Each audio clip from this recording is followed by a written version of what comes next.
of Rogers versus Stowers. Parties have been sworn in, Judge. You may be seated. Gentlemen, have seats. Mrs. Rogers, you hired the defendant as a nanny, and she worked for you for a very short period of time before quitting. It is your claim that she owes you some money because you made travel arrangements for your family along with the defendant, and it was, you claim, her agreement that if she did not go on these trips with you, or this trip with you, she would pay you for her ticket. Ms. Stowers says that she quit after a couple of weeks because her job responsibilities increased. She wasn't happy about that, and that she did agree to reimburse you for any of your out-of-pocket expenses, which she did by sending you a check for change of name or whatever that had to be done to change the tickets. So why don't you tell me when she came to work for you? She came to work for me in October, early October. And she was hired as a result of an ad that you put in the paper? Yes. Yeah. And what were her job responsibilities? At the time when I hired her, I explained that the job was a very busy job, that it wasn't for anybody that just wanted to babysit or sit and watch TV, that it was for a person that had a lot of energy, and it was a lot of laundry. I have 3 very busy kids running around, making messes all the time, and also that we had trips planned. All right, 3 kids and laundry is what I hear so far. And house cleaning. House cleaning nanny was the ad that I put in the paper. You have a copy of the paper? I'm afraid I don't, Your Honor. What did the ad say? It was for a mother's helper, and with light housekeeping, 3 kids. Yes. Your Honor, I never said anything about light house cleaning. I made it very clear that it was heavy house cleaning from the very beginning. What was the ad? The ad was for mother's helper, house cleaning, child care, homework, kind of a variety of positions. Oh, not in the ad, madam. Miss Rogers, don't make it up as you're going. I've read lots of ads for mother's helpers, nannies, housekeepers. They don't go into homework. That doesn't happen. Yeah, and you don't have a copy of the ad? No, I'm afraid I don't, but it did say schoolwork in the ad. How large a house do you have? Not a large house, Your Honor. It's Why don't you tell me how large a house you have? 2-bedroom rambler with hardwood floors. And you have 3 children. How old are they? 2, 5, and 11. Do you work outside of the home? No, I don't. So it's really helping you? Yes, it is. But most of the, I must add that most of the responsibility of the house cleaning is left to my mother's helper. And I make that very clear when I interview them, that I like to spend more time at my daughter's school and with her doing homework. And what I needed my helper to do is help keep the house clean and run the kids around to their activities. And how much were you paying her for this job? At that time... How much were you being paid? $1,500 a month. And how many days a week were you working? 5 days a week. How many hours a day? It was usually 8 hours a day, sometimes more. Okay. Now tell me about the lawsuit. Okay. When I hired her, I made it quite clear that we had... Just tell me what you said. Sorry, tell me what you made clear. I said that we're taking these trips, and I need to make sure that you're happy with your job before we buy the tickets, because once we buy the tickets, we're locked in. And so I waited 3 weeks before I asked her how she was liking the job and if everything was cool for her. And she said it was, and that she was happy and that she was going to go on the trips with us. So at that time, my husband made the travel arrangements on the computer while we were all standing in the kitchen. My husband printed this out and gave her a copy of each of the trips, so she had a copy of her own, explaining when we would be gone and when we'd be coming back and where we would be going. Go ahead. And so everything was fine for a while. Nicole seemed like she was very quiet. And so I kept asking her, is everything okay, Nicole? Are you sure you're happy with your job and everything? She says, yeah, I'm fine. 2 to 3 weeks went by, and it was payday. And my husband paid Nicole, and she left, and everything was fine. And then the next morning, she called in sick. The next day was her day off. The following day, when she should have been there at 1 o'clock, she called me at 1 o'clock. She said that she'd found that the job was just too much work for her and that she wanted to spend more time with her boyfriend, John. At that time, I said, that's terrible because you're just leaving me hanging here. What am I going to do with the kids tonight? She knew I had an important engagement that I had to go to that evening. And I ended up having to call my parents. They're 72 years old, and have them come up to the house so they could watch the 3 children for me. And at that time, I said, Nicole, what about the plane tickets? We can't change the names on those. What are we going to do? And she said, I have the money in the bank, and I'm really sorry about leaving you hanging like this, but I'm going to reimburse you for the money. And she said that she wanted me to bring her a copy of the tickets. 2 days later, she gave me this letter and a copy of the check that she decided. She kind of added up what she felt she owed, which was not accurate. Just a second. Okay. Okay, and she sent you a check for $172, which you didn't cash. Is No. that right? Okay. All right, now, what do you claim she owes you for? I claim that she owes me for the third trip that we could not change the name. Third trip is to where? It's to, Darren, was it to Miami? Fort Lauderdale. To Fort Lauderdale. When is that trip scheduled for? That is April. April 3rd or 4th. April 3rd. I was under the impression I could not change the name on the first ticket, and this is a document saying that the electronic, these cannot be changed, and that was why I was under the impression that she would owe me for that full amount on the first ticket that she paid me. $50, was that correct, Darren? Yes. But you could change the name. We found that we could change the name. Right, okay. So that's not what we're suing her for. All right, Nicole? Yes. Let me hear your end of the story. Well, when I first started working for him, it was a nanny job. I was there to take care of the kids and clean up after the kids. It changed, like, after about 2 weeks, it changed from watching the kids and taking care of the kids to being their maid, basically. I was mopping their floors, cleaning their bathrooms, ironing, cleaning up after the dog, everything. The second day I worked there, she asked me if I wanted to go on the trip with them to the Caribbean in January. And I said yes, because it's 3 months away. I was doing okay in the job, like it felt comfortable, but it was only the second day. So I agreed to go with them on that trip, and I agreed to pay for the trip if I backed out, if I quit, which I paid for when I quit. As far as the one in April... How much was that, the change of name on that trip in January? Well, they gave me, I have the letter here that they wrote me, and he originally wanted me to pay $359 for the ticket, but I called Alaska Air to see how much the ticket was, and I found out that he bought it with his mileage, and he only paid $5 for it. Judge Judy continues in a moment. I can understand why she quit. Easy. It was a lot of work, and you were not paying her a lot of money. Real cases, real people. Judge Judy. Leslie Rogers says former nanny Nicole Stowers agreed to accompany her family on a vacation. Leslie says right before the trip, Nicole quit. How did he pay $5 for it? Because he used his miles off his card, so he paid $5 for the ticket. Is that right, sir? I bought 6 tickets. Is that correct? 2 of the tickets I paid $364. 4 of the tickets I bought with miles. I'm not suing her for that ticket at all. I understand that you're not suing her for that ticket. You did write her a note, however, that says, Nicole, you can still use these tickets for a round trip to Miami, round trip to Fort Lauderdale, and the Miami trip cost $359, and the Fort Lauderdale trip cost $365, which indicated that you expected her to pay for these. Yes. Is that right? Yes. Okay. I understand why, listen, I understand that you are annoyed, Miss Rogers, that she left you in a lurch without giving you adequate notice. I understand that. I also understand that for $375, you're asking her to not only act as the nanny, but you're asking her to do house cleaning, not light house cleaning, house cleaning. It was a lot of work, and you were not paying her a lot of money. So I can understand why she quit. Easy. And you did not have any prearrangement with her, even according to your own testimony, Miss Rogers. No prearrangement with her that she was going to pay for this Fort Lauderdale trip. According to your own testimony, what you said was when you called her afterwards, she said she feels really badly and she's going to reimburse you for what you were out of pocket on the ticket. That's what you just testified to. That's what you just testified to. You said you were standing around. You said, shall I book these tickets? She said, yes, you can book these tickets. And we were all standing around in the kitchen and we booked the tickets.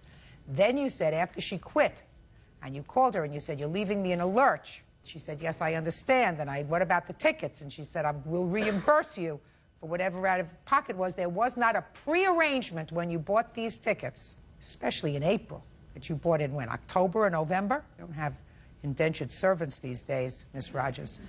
Something could happen in 6 months or 8 months' time. So if your husband bought tickets on miles Maybe you should have saved his miles and bought the one for Fort Lauderdale. I think she's a very nice young lady for sending you $172. If I were you, I would cash the check. Goodbye. Parties are excused. You may step out. She was lying and saying that it was more work than I had told her from the beginning, and that's not true. If I wouldn't have quit on payday, I would have been the one suing them for my wage. And now the next case. All parties on Lambert versus Staines. Step forward, please.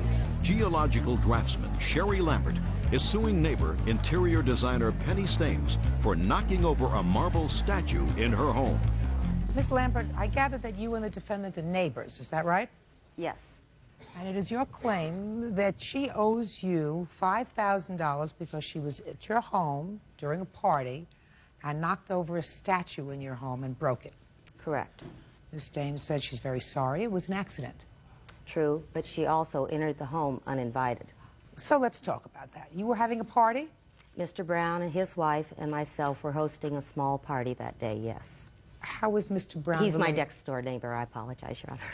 And how many people were at the party? I'd say approximately 15. How large an apartment or home do you have? About 2,000 square feet. Now tell me about Miss Staines. How did she get to the party? I'm not sure, but she walked in carrying a plate of bread in one hand, a yellow glass in the other, So and you saw, just a second, so you saw her when she came in? That's correct. I was standing off to the side, and she came in the front door and announced, "I'm crashing your party." I took the bread out of her hand, walked into the dining room. Said, shh, just a second. She must have said something to you first for you to take the bread out of her hand. Now, was this bread that she was eating, or was this bread that she came to bring to the party? She was bringing it to the party. Okay. All right, she stated she was crashing the party. Right. I was not happy, didn't quite know how to respond. I don't care whether you were happy or not. Your emotional state is not relevant to these proceedings. I want to know what you did. I took the bread from her and took it into the dining room. I did not want food on the bar area. Was there a buffet there? Is that what was there? Correct. What happened next? I heard a loud crash. I walked back into the living room area. The defendant was sitting on the floor next to this marble statue and pedestal, which she had knocked over. She was very upset. She was crying, sobbing. Needless to say, I was very upset. Did you see a lawyer, Ms. Lambert? No. Did anyone tell you that if she was a guest in your home and this accident happened, because clearly you don't suggest she did this on purpose. No, it was an accident, careless. that she was not legally responsible. Did anyone ever tell you that? No. Did anyone ever tell you that if she were an invited guest, she would not be legally responsible, but if she was uninvited into your home and was really trespassing in your home, then she would be responsible? That's what I would assume to be correct. That's the reason why you told me in your complaint, "I'm crashing your party," to make it clear that she was really trespassing in your home. Yes, ma'am. Is that right? Correct, Your Honor. Trying to get around the fact that an invited guest would not be responsible if there was an accident in your home. Judge Judy continues in a moment. If it was in a safe place, unless she took her body and lunged into it. Which she very possibly could have. But you have no proof that she did that, Miss I do Lambert. have an eyewitness, Mr. Brown. Saw her Mr. knock Brown, it over. come up here, sir. Real cases, real people. Judge Judy. Sherry Lambert says neighbor Penny Staines crashed a party at her home. Sherry claims during the party, Penny knocked over a marble statue. Now, had you been previously invited to this party? I had not officially been invited, no, Your Honor. That's what I gather. And when you came in, you said, "I'm crashing the party"? Actually, I said, "May I crash your party," thinking I was being charming. Sounds right. And you brought some food. I brought some homemade pizza bread, yes. And Miss Lambert accepted that and added it to the rest of the party favors. She directed me toward the dining room. I put it in on the table. And then turning and coming back, I met her again in the living room itself. We stopped and chatted for a bit. What did you say to her, and what did she say to you when you stopped and chatted? She hadn't seen me in some time, and last year I underwent some medical treatments and had lost my hair. And she commented on the fact that my hair had grown in and asked how I was feeling and how I was doing. That was a very brief moment, and then I turned to go toward the guest restroom to wash my hands. They'd gotten a bit soiled in bringing this food in. And there were quite a number of people in this narrow area. The statue was approximately 12 to 15 inches tall on about a 24-inch base, not tacked down or waxed down, sitting on carpet and padding. And when I excused myself and went around behind Mrs. rather than cut through two conversations, I didn't see the thing. The crowd moved and it was knocked over with my purse on my hip. You felt terrible? Of course I felt terrible. Of course. You have homeowner's insurance? Yes, ma'am. Is this statue covered under your homeowner's policy? No, it was not. We have a large number of fine art objects in our home, and my husband and I consider ourselves self-insured. We invite people into our home who we trust. Well, there's no reason not to trust Miss Stames. She did not purposely knock over your statue. It was an accident. Yes, it was. You didn't expect her to pay $5,000 for your statue, do you? Yes, I do. She's not going to. I'm going to tell you why. Because while she may not have been an invited guest at the beginning, you invited her in by permitting her to remain because she asked the question. The question was, may I crash your party? I don't recall the may. Even if she said, I'm crashing your party, all you had to do was say to her, I'm sorry, you cannot. You're Instead, correct. according to you, you took her offering and never said to her, I'm sorry, you have to leave. And therefore, she became an invited guest. If she had negligently or purposefully damaged something in your home, she would have been responsible. This was done negligently and No, it carelessly. was not. When you have 15 or more people in a living room, the possibility exists that something that's laid out on a table is going to get brushed off by someone inadvertently. If I may, Your Honor, for your consideration, Sure. I have prepared a scale drawing of our living room area. I'm not interested in your A scale photo. drawing. Just pay attention, madam. If you have something valuable in your home that is uninsured, you take it and you put it in a safe place when you have a party. It wasn't a safe place. No, it was not in a safe place, because if it was in a safe place, unless she took her body and lunged into it. Which she very possibly could have. But you have no proof that she did that, Miss I do have an Lambert. eyewitness, Mr. Brown. Saw her Mr. knock it Brown, over. come up here, sir. Judge Judy continues in a moment. Mr. Brown, now let's be very careful with each other, sir. Do you understand what I'm saying to you? Yes, I do. Did you see this woman go over and knock over with her hand this statue? I saw her standing there, and when she turned, her hip hit the statue. Right. Thank you very much. You may be seated. That is what we call an accident, Miss Lambert. She turned around, according to your eyewitness, and when she turned around, her hip knocked into the statue and it fell over. That is an accident. She is not responsible for replacing your statue. Put your hand down, Mr. Brown. Thank you very much. The case is dismissed. Parties are excused. Judge Judy continues in a moment. The place that I live, generally the parties are open to all. These are expensive condominiums. Just because we don't have yards that separate our homes is not an open invitation to walk right in. It certainly was not deliberate. If somebody walks in and says, I'm crashing your party, I'll say, get out.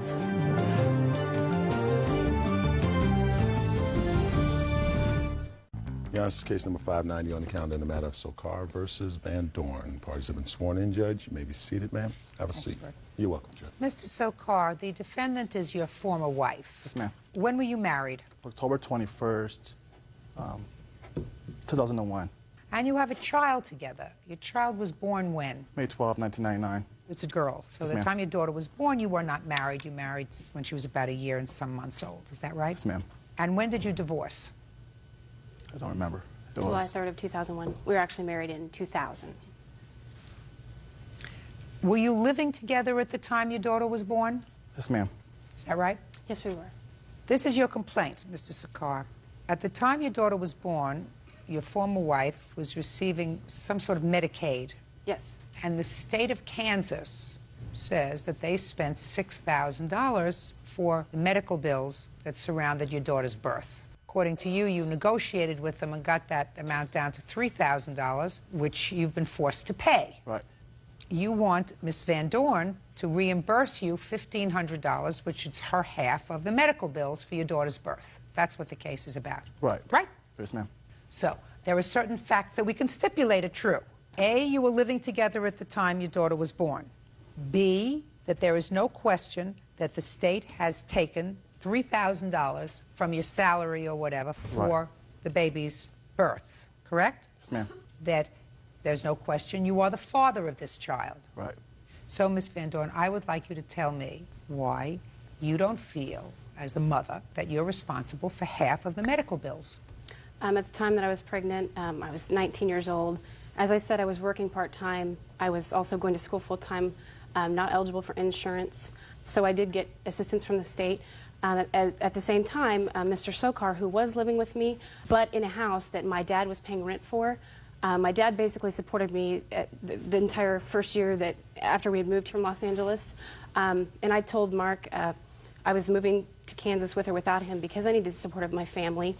He'd even suggested me to get an abortion on at least one occasion, at least twice. He obviously didn't want to take responsibility for the child from the get-go. So my opinion was that, you know, I didn't know how long he was going to be sticking around. He obviously wasn't dependable. He couldn't keep a job. Was he working? He was not working. He had started to... Well, now let's talk about now. Mr. Sokar, do you see your daughter regularly? I see her every 2 weeks. Overnight? Yes, ma'am. And you exercise that visitation regularly? Yes, ma'am. I try to. Try to is not an answer. Is there any reason? When she shows up sometimes. Your Honor, it's not that I'm not showing up. It's that he calls with absolutely no excuse several hours before, you know, not even giving me any notice that he's not going to show up, and yet continues to take me to court to fight for more visitation, and he's not even following through with it. He's not showing up. All right, but there is a court order of visitation every other weekend. And what is the support order? It is $255 a month. When was that order made? It was made in... It was part of our divorce decree. It was scheduled payments for to begin in April 1st of 2001. Is that correct, sir? That $255 a month was to commence April 1st? Yes, ma'am. 2001? Yes, ma'am. Are you current in your support payments? No, I'm not. You're not? No, I'm not. How far behind are you? I'm about 6 months behind. It's more like over a year. I'm 6 months behind, ma'am. Just a second. Why are you 6 months behind? Because I didn't have a job, ma'am. How did you support yourself? Unemployment. So how much did you get from unemployment? I was getting about $250-some a week. So why weren't you paying $255 a month for your child? Because I had a rent to pay, I had a car payment, plus I was paying off my... Who cares about your car? Sell it. Who cares about your car? Who cares about your car, your gas, your insurance? Who cares about those things? You have a child. Truth is, he's actually... Shh. Well, you know how much $255 a month is times 6? Mr. Sokar. No, ma'am, I don't. $1,530. Okay. May I speak, Your Honor? No. She says you're more behind, but you say you're 6 months behind. 6 months behind is $1,530. You want $1,500 I'm still fighting from her. for that. Fighting for what? My child support payments. Yeah. And they're garnishing them right now as we speak. Well, they should. Of course they should, because you stopped paying. They're doing it right now. How much are they garnishing? $255 a month? Nope, they're about to garnish almost $400 a month now. Way to go. I think so. Way to go. And that's if you don't quit this job when they start to garnish. Right. How many times have you done that? What's that? Have you ever quit a job, Mr. Sokar? No, ma'am, I have not. You've never quit a job? No, ma'am. He just gets fired. Oh, well, that's a possibility. If quitting gets fired. Well, you had to get fired if you collected unemployment insurance. How long did you collect unemployment for? For about 7 months. So it's probably more like 7 months that you didn't pay child support. Nope, I was paying her too sometimes. What do you mean you were paying her too sometimes? What does that mean? I mean... Your Honor, I've never received any like giving her direct payments cash, from like him. clothes for my daughter and diapers and things else too. I don't care about clothes, diapers, formula, whatever. No. Cash money. No. Cash money. TFT. As my grandmother used to say. Tish. Put it right there, in the bank. If you can't put it in the bank, it's not support. Do you understand, Mr. Sokar? Sure do. Real cases, real people. Judge Judy. Mark Sokar says ex-wife Jennifer Van Dorn owes for half the cost of their child's birth. Jennifer claims Mark doesn't pay child support. I tell you what I'm going to do, sir. When you're all caught up on your arrears, all caught up, whatever the court says that your arrears are. Yes, ma'am. I'm not going to finally dispose of this case, Mr. Sakar. Yes, ma'am. What I'm going to do is dismiss it without prejudice. When you're all caught up in whatever millennium that is, Yes, ma'am. in your child support, you feel free to come back here and sue your ex-wife for the $1,500 that you claim Sure. she owes you for half birthing of your daughter. Do you understand? Sure Isn't do. that fair? Mm-hmm. Wonderful. Goodbye. Thank you. Parties are excused. You may step out. I just think it's ridiculous that he's coming after me for something several years ago when he's not currently supporting his child. Because I lost my job, that's why. It's obvious that he's not taking a responsible role as a father. Well, I think she's pathetic. In the end, he's still trying to get money out of me when I'm the one who deserves the support for my daughter. I think she's a liar. He's probably never going to be able to have a steady job to get any support. Don't trust a woman like her. I'm looking at a completely undependable father for my daughter. She never let me see my kid anyways. He's just desperate for money because he can't keep a job. She's full of it. Any job he can get, they're completely garnishing for this. And he'll never have any money. I still won. Basically, his girlfriend's taking care of him while he sits at home and does nothing. No, no. She's going to figure out very soon that he is not there for her. She wants more money for herself. His true intentions are just to pick fights with me. I'm done. I wish I had a dependable father for my child. And now the next case. All parties in the matter of Morin versus Hastings. Step forward, please. Piano teacher Rebecca Morin is suing her former friend, Shannon Hastings, for the return of maternity clothes and baby's things. Shannon says the items were a gift. Ms. Morin, according to what I read, you claim a loan to the defendant. And the loan was some maternity clothes and baby equipment because she was pregnant and you thought it would be a nice thing to loan her your stuff. You want it back. Ms. Hastings said there was never a loan of these things, that you gave them to her, and either she doesn't have them anymore or she feels as if she should be able to keep them. How did you know her? We had several friends in common. I knew some people that lived across the street from her. They took piano lessons from me. I also knew her child care provider for her children. So, and that is how I met her. What prompted you to make the loan of this baby equipment? I had known the defendant for about 2 years. When I first met her, she was married to my witness here. They had 2 preschool-age little boys, and she had just found out that she had a brain tumor. Their family went through horrible things for the next couple of years. She was told by her doctor that she would not be able to have children, and she had given all her baby things away. So far, is everything she said correct? Not everything, not about how we met. Is it urgently important? No. Good. So far, everything is about right. Mm-hmm. Good. Anyway, my heart went out to her when I found out that she was expecting a baby. When was that, Mrs. Moore? That would have been Fall of 2000. fall of 2000, yes, thank you. Tell me what items you gave her. I gave her a crib, I gave her an infant car seat, I gave her a toddler car seat, I gave her an exerciser. Then there was also a playpen, there was also a swing, and then all the maternity clothes as well. How many children did you have? I had 2. Were you planning on having any more? There wasn't a plan, no. How many do you have now? I'm expecting 1 in 2 weeks.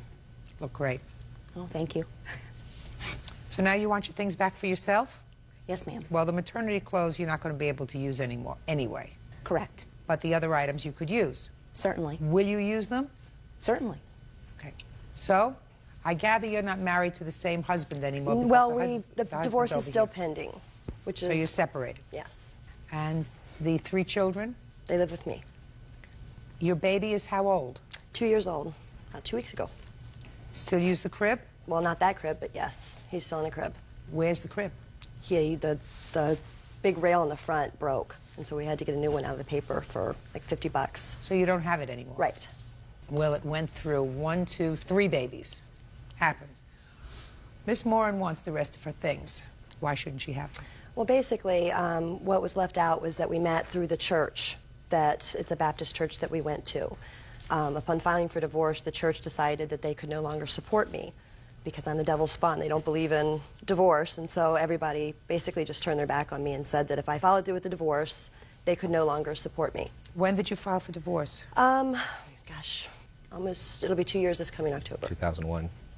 You're a good, he's very good with dates. He may be not so good with other things, I'm not Right. sure, I don't know, but he's You got dates. that. Okay. I mean, they performed church discipline on me without even telling me, basically saying that no one could Your support Honor, me that's anymore. not true. Well, That's what I was told. That's what I was told. That is not true. And that has nothing to do with the case. Well, it's that's her perception of why you want your things back after Exactly. 2 years. Now, he was trying to get 50-50 custody, and we were having family services go through each of the homes. At this time, he only had Sam, the baby, in a playpen, no crib. So it was like 2 days before this family study was going to be performed, when he dropped off the children, he said Rebecca would like me to have the crib and things.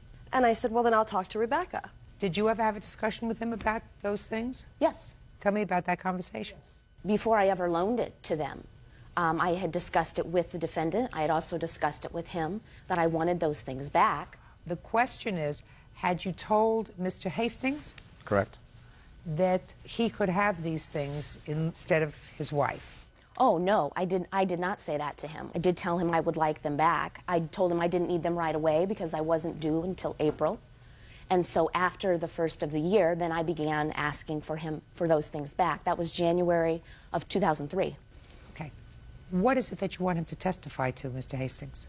Tell me before he stands up, because I don't necessarily think it's a good idea for him to be testifying against his soon-to-be ex-wife. They have children together. If we can avoid that, that would be a good thing. So would you please tell me what it is that you think he can contribute to this case? That it was a loan, and he's got an email here that he had exchanged with the defendant. Oh, well, I'll see that. Okay.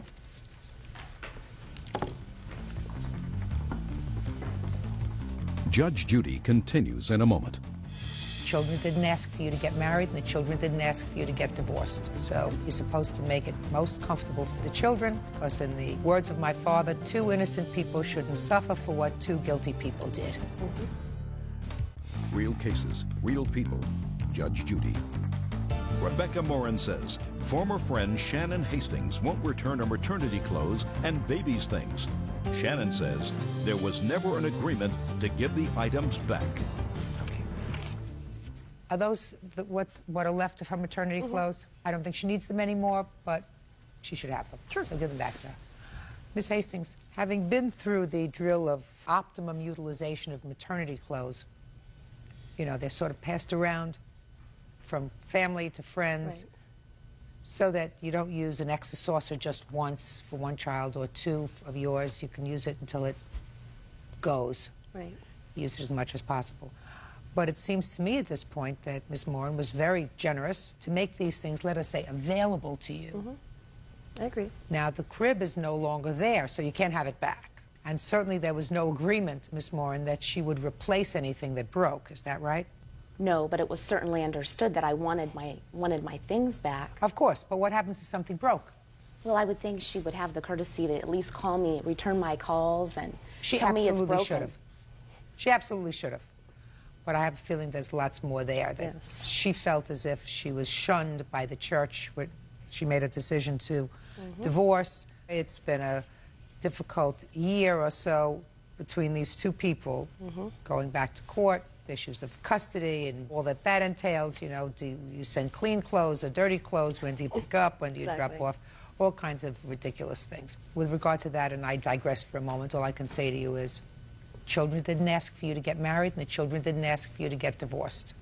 So you're supposed to make it most comfortable for the children, because in the words of my father, 2 innocent people shouldn't suffer for what 2 guilty people did. Right? Yep. Totally agreed. You have 3 children. Try to make their lives as pleasant as possible, and you have to understand whoever is going to have primary custody should have a clear head. So if that's your wife, sir, if she's the primary custodian for the children, you don't want to make her crazy. And if he's going to be spending time with the children, a good deal of time with the children, which he absolutely should, you shouldn't want to stretch him to the limit. Right. Also understood? Definitely. Okay. So that being said, and whether you've listened to it or not is irrelevant. Whatever you have left of the maternity equipment and child equipment, you should give back to her. She needs it now. Now, can I say that she added here a playpen and a swing. The letter she sent me certified, she never even stated those. I was never given a playpen and a swing. He has a playpen that the baby sleeps in. So I don't know if that's something that he got from her, but it's not in the letter either. That's correct. He had 4 items but he returned them to me within a week of me asking for them. She's never called me. I called her for 6 months. The baby still sleeps in the She has never returned my calls. She will communicate with me. Okay, so what do you have left? I've got an extra saucer. Good, that goes back. That's fine. And I've got a car seat. He had the infant car seat. He had the playpen and the swing that I never had. So you have those 2 items? Yes. And these clothes. Okay, so what I want you to do is, I want you to clean them up really nicely, because they are in otherwise good condition. Sure, yeah. Okay. And drop them off. Okay. Easy, okay? Your Honor, can I say that these aren't even my clothes? These are not my clothes. Listen to me. The maternity clothes you didn't ask for 2 years. I mean, I didn't want to get into this, but you seem like a really nice lady. The maternity clothes you didn't ask for 2 years. You don't need them now, certainly, because you're going to have your baby. Correct. Right? Right. She finished using them 2 years ago. If you had wanted them back, you shouldn't have called her 6 months ago. You should have called her 2 years ago, year and a half ago. More and than said, that. Listen, 2000, now we're in 2003. I would like my maternity clothes back. But, Your Honor, I did tell her this was a loan. No, listen to me. You're not following what I'm saying to you. What I'm saying to you is, if you wanted your maternity clothes back, when was your baby born? He was 3 months premature. He was born in March of 2001. Okay. So you had 2 years. Pick up the phone. Baby's born in March 2001. I never even say, used hi, them. don't need the maternity things anymore. Congratulations. I'm really glad that you had baby. Baby is nice and healthy. I'm going to come over and pick up my maternity clothes. You chose not to do that. Let them sit in her closet or wherever they were. Maybe she gave them to somebody else to use. Who knows? But you certainly weren't vigilant with the maternity clothes. The other things she used afterwards. So I'm having her return those things to you. But don't push it with regard to the maternity clothes. You were not vigilant in taking them back. Perhaps you didn't expect to use them again. In any event, that's my decision. Those things go back to you. Parties are excused. Thank you, You Anna. can step out. I was very disappointed. I think it was very fair and just. Rebecca is entitled to her belongings back. She made some good points about the situation with her witness, my soon-to-be ex-husband. I made the mistake of trusting someone. She was right on target. It was clearly a loan when Rebecca gave them to us. She was very nice to give them to us, and now because Shannon doesn't want to return them and return her calls, Rebecca has to suffer for her generosity. I'm a pretty reasonable person. What the defendant said as far as the church just is not true. I filed for divorce in a Baptist church that they belong to that thinks that I'm the devil's spawn because they don't believe in divorce. That had nothing to do with my decision. I think it worked out perfect and very happy. Well, I think you need to be careful who you trust.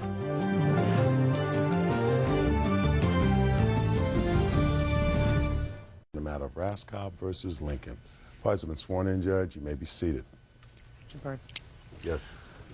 Mr. Raskob, according to your complaint, you and the defendant were involved in a, for want of a better term, a road rage incident. And there was an accident where Mr. Lincoln's car rear-ended yours. It is your claim that he falsely reported to the police that you had assaulted him, hit him in the face, as a result of which you were arrested. Those charges were subsequently dismissed, and you want compensation for not only your expenses, but also for the time you spent and the embarrassment and everything else as a result of his false complaint. Mr. Lincoln says that you were the cause of this accident and that you did, in fact, strike him. So? Yes, ma'am. Okay. How old are you, sir? I am 39 years old. What do you do for a living? I am in pharmaceutical sales. Have you ever been arrested previous to this incident? No, Your Honor. Mr. Lincoln, how old are you, sir? 32. Who do you work for? Construction. How long have you been working for them? Roughly 3 years. Prior to this incident, had you ever been arrested? Yes, ma'am. For what? Petty theft charges. When was the last time prior to this incident that you had been arrested? 10 years ago. Mr. Raskob, I'd like you to tell me about the accident first. There was a 911 call made. I do have a tape of that dispatch call where Mr. Lincoln reported the accident. Why don't you tell me about the incident first, and then we'll get into your evidence, sir. Okay, sure. I was traveling northbound on Lake Drive, and Mr. Lincoln at that time was behind me. After a red light, Mr. Lincoln proceeded to overtake me. When you say overtake you, he pulled out, and he pulled out in front of you. Yeah, he pulled out into the right-hand lane and then moved in front of me. Okay. I moved into the right-hand lane, and I proceeded to overtake Mr. Lincoln. So you were playing with each other? No, I would not say that, Your Honor. Well, first he got in front of you, and then you got in front of him. Well, Mr. Lincoln did slow down. I don't know if he was playing with me. At that point, I didn't think there was any reason for anything to be going on. Okay, go ahead. The traffic slowed down and came to a very abrupt stop, which at that time I also stopped. I felt a bump, and Mr. Lincoln at that time had rear-ended me. What kind of car were you driving? A Toyota Camry. And Mr. Lincoln, what kind of car were you driving? F-350 pickup, Ford pickup. So Mr. Lincoln's truck hit the rear of your Camry. Correct. And what did you do? I stopped my vehicle. I got out of my vehicle. I walked back and looked at the bumper. Mr. Lincoln's truck was still up against my bumper. And I said to Mr. Lincoln, I said, look what you've done to my car. And I was surprised that Mr. Lincoln responded by saying, that's what you get for braking in front of me. He was also smiling at the time, which was not the reaction that I thought I would be getting. I thought he would be taking the matter more seriously. I then proceeded to ask Mr. Lincoln for his insurance information. He said that he wasn't going to give it to me. I proceeded to the back of his car, and that's how I got the license plate number. Right, can I have that card, please? I wrote it on the back of what information I had on the back of that business card. I then walked up to the passenger side and told him that I would be calling the police, because I said the police need to be contacted. And I said, I don't have a cell phone. Do you have a cell phone? He said, no. I said, what I'm going to do is pull up into the next driveway, and I'm going to call the police, which I did. I pulled into that driveway. I walked up to the house. I knocked on the door. No one came. I returned to my car. I'm walking down the driveway, and I'm feeling the bumper to feel the dent. And at this time, Mr. Lincoln saying, apparently he thought I lived in the house. He made comments like, if that's where you live, why are you driving a piece of Camry? He said, why the hell did you cut in front of me if that's where you live? Because that being on the right side of the street, why would I be moving into the left lane? I said that I was going to walk to another house because I said we need to contact the police. And about that time when I was ready to do that, he said, that's fine, I'll call the police. He opened his console and he took out a cell phone. Okay. Now, you said you had a copy of the 911 call. Yes, ma'am. I'd like to hear it. National Public Safety. Hi, I just was involved in an auto accident, and I need to have somebody come out and make a report. Is anyone injured? No. Okay, where are you at? I'm on Lake Drive, about 100 yards north of Capitol. Okay, and are you in traffic or out of traffic? No, we're out of traffic. And what kind of cars are involved? It's a Ford pickup and a Toyota Camry. Okay, I'll get someone right over there, okay? All right, thank you. Sure, bye-bye. What happened next, sir? I went back to my car. I started filling out my company car report, reporting the accident. And the next thing you knew, the police came? Yes. And then they had a conversation with Mr. Lincoln? Correct. And came back to you and advised you that Mr. Lincoln had told them that you had assaulted him? Correct. Real cases, real people. Judge Judy. James Raskob claims he was arrested due to false charges filed by Scott Lincoln.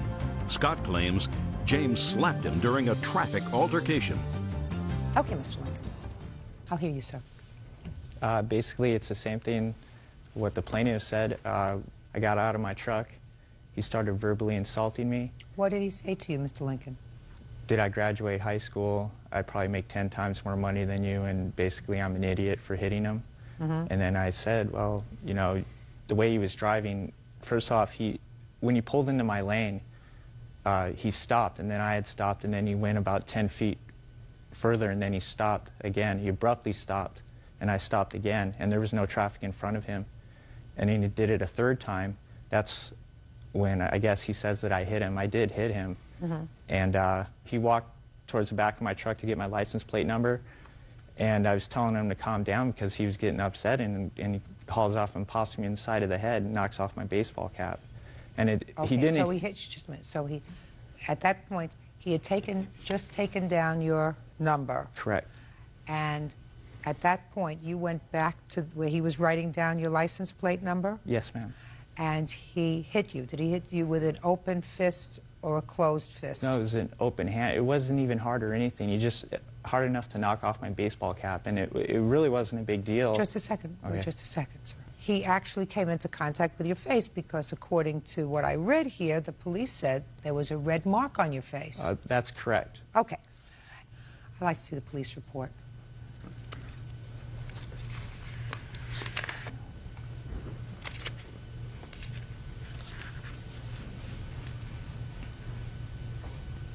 Mr. Raskob, what is that tape of? It is me sitting in the police car with the arresting officer, and I asked him, why I was being arrested. Basically, it's our conversation that took place at that time, and I present this as evidence to show my demeanor, because the officer said that I was extremely agitated, which is contrary, because I was relieved that the police had finally arrived. And I was surprised when he asked me if I had struck Mr. Lincoln. Could you plug in that tape for me, Bert, please? Sure.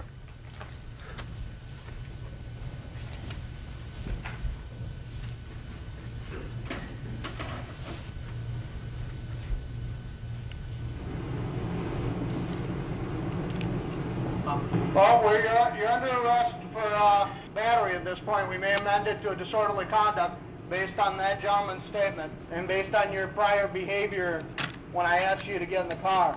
Okay? When an officer makes a lawful request or an order, okay, I shouldn't have to repeat myself 6 times. Okay? Well, no, I told you 6 times to get in the car, and you seem either defiant or dumbfounded by my request. Okay, it was a reasonable request. Okay. Leads me to believe that you were reasonable with me. You may have been unreasonable with him. Yes. Please be honest. I'm being honest with you. The first time you asked me to get into the car, I did ask you. I did say what? Because I wasn't sure I heard you. When you said the second time, I did get in my car. Really? Second time? So now I'm lying too. Everybody's lying. You did not ask me 6 times. Really? Why are you treating me as if I'm guilty? I'm not treating you as if you're guilty. I'm treating you like you're under arrest. Because you've already said that I'm guilty of what you accused me of. Well, you're guilty of defying my orders. Officer, I got in my car.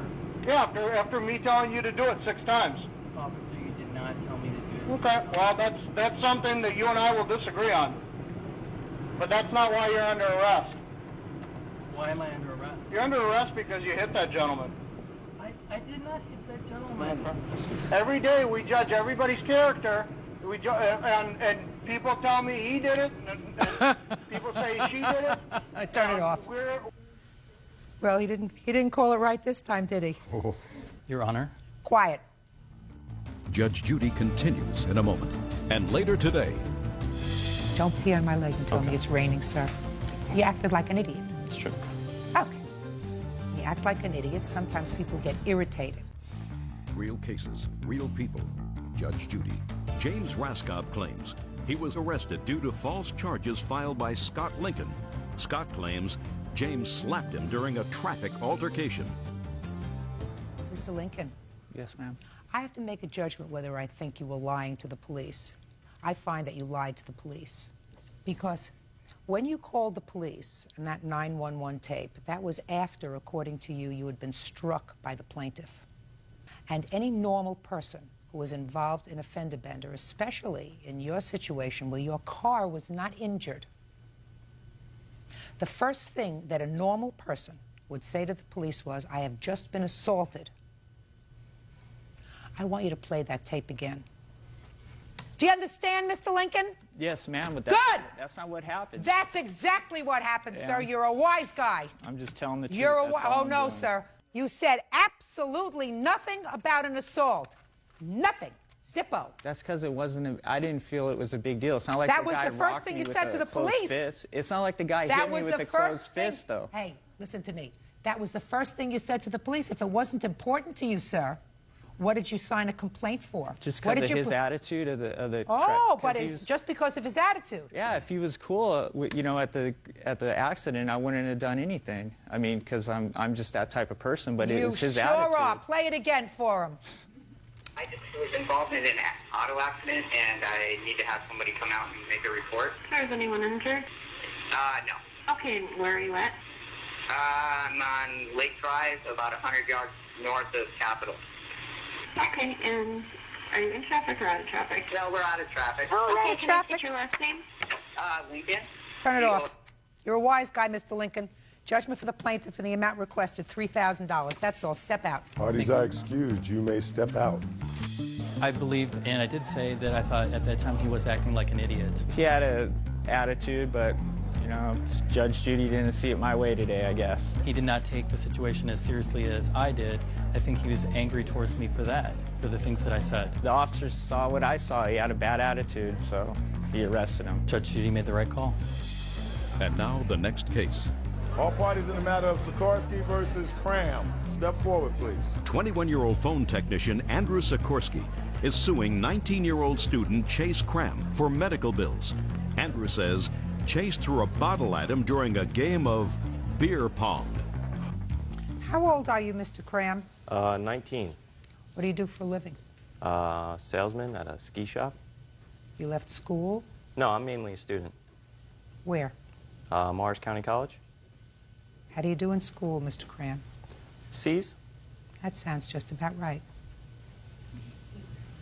You and Mr. Sikorsky were out the same place for an evening. I don't know where you were. It really doesn't make much difference. According to your answer, you were going to play ping pong. Ping pong? Beer pong. Beer pong, whatever that is. And Mr. Sikorsky tried to get your attention by throwing some ping pong balls at you, right? Yes, 3 of them in my face. Right. And that was irritating. He threw them pretty hard, yeah. It was irritating. Yes. So you threw a beer bottle. Yes. And it struck him in the face. Yes. And he wants his medical bills paid and some small amount for pain and suffering. Before I go on, I just want to see any photographs or medical bills that you have, Mr. Sikorsky. And these are photographs of where it happened. You have photographs of your face? No, I just have my scar. I don't want to see photographs of where it happened. I'm totally disinterested in where it happened. Where's the scar? Step up. It's above my right eyebrow. Right here? Yes. Okay, right above here. Step back. Do you have any stitches? Yes, 5. Why did you throw a ping pong ball at him? And make sure I get the right answer, Mr. Sikorsky. So far, you're ahead of the game. Because we were going to get ready to play beer pong. And just to my own information, because I know Bert is interested, could you tell me what beer pong is? You have a long table. There's 6 cups on one side in the form of a triangle, 6 cups on the other. And the cups are filled with something? Not filled, whatever, however much you want to have in it, with whatever drink you want to have. And I throw in his cups, and if I get it in, he drinks the cup I got it into. And then it goes back and forth until there's no cups left. It's a whole college game.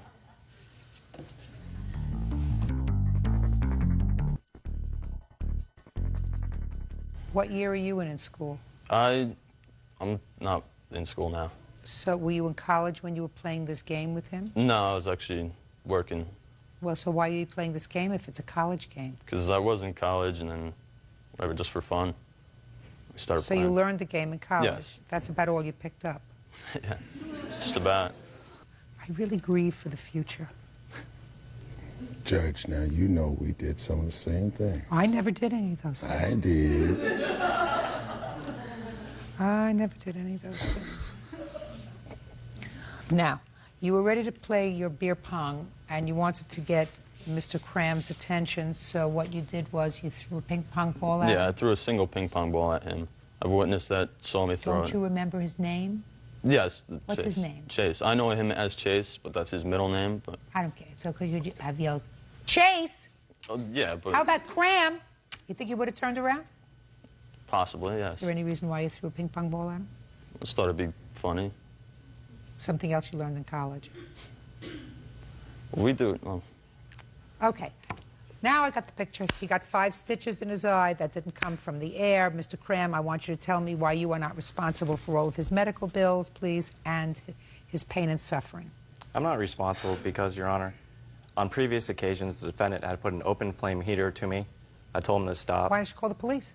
It's just not an incident that I What? wanted to call the police on. Why not? Somebody put an open flame heater to me, I would certainly call the police. It's not the type of person I am. No, you're the type of person that throws a beer bottle. Mr. Cram, let me explain something to you, sir. If what you're saying is that Mr. Sikorsky is an idiot, I am in 100% agreement. If what he did was to put an open flame near you because he was acting like a fool, Mr. Sikorsky? No. No, we have a propane heater, and I do pick it up and move it on occasion. So if he was sitting down, I could have moved it past him or whatever, and he could have Mr. Sikorsky? Yes. Don't pee on my leg and tell Okay. me it's raining, sir. You acted like an idiot. It's true. Okay. When you act like an idiot, sometimes people get irritated. And then when they have it up to here, they overreact. Unfortunately, Mr. Cram reacted, and because of his pent-up frustration with your stupidity, he hurt you. So he's got to pay for that. Then he's got to learn how to control his temper. Do you understand, Mr. Cram? Yes, Your Honor. Good. Judgment for the plaintiff in the amount requested, which is only $1,300. Goodbye. Parties are excused. You may step out. I mean, harassment had gone on for like 2 weeks. It was just building up, and he got it, so. He threw a beer bottle at my face. I don't know what he's talking about with the whole provoking of a heater. I moved it past him a few times, whatever. After about 15 times of doing something, you know, he deserved it. Yeah, because he would get stoned, so I would pick on him just to see him freak out and get old, whatever. He was just being an annoying drunk. I'll still play, just I won't play with people that have anger management control problems.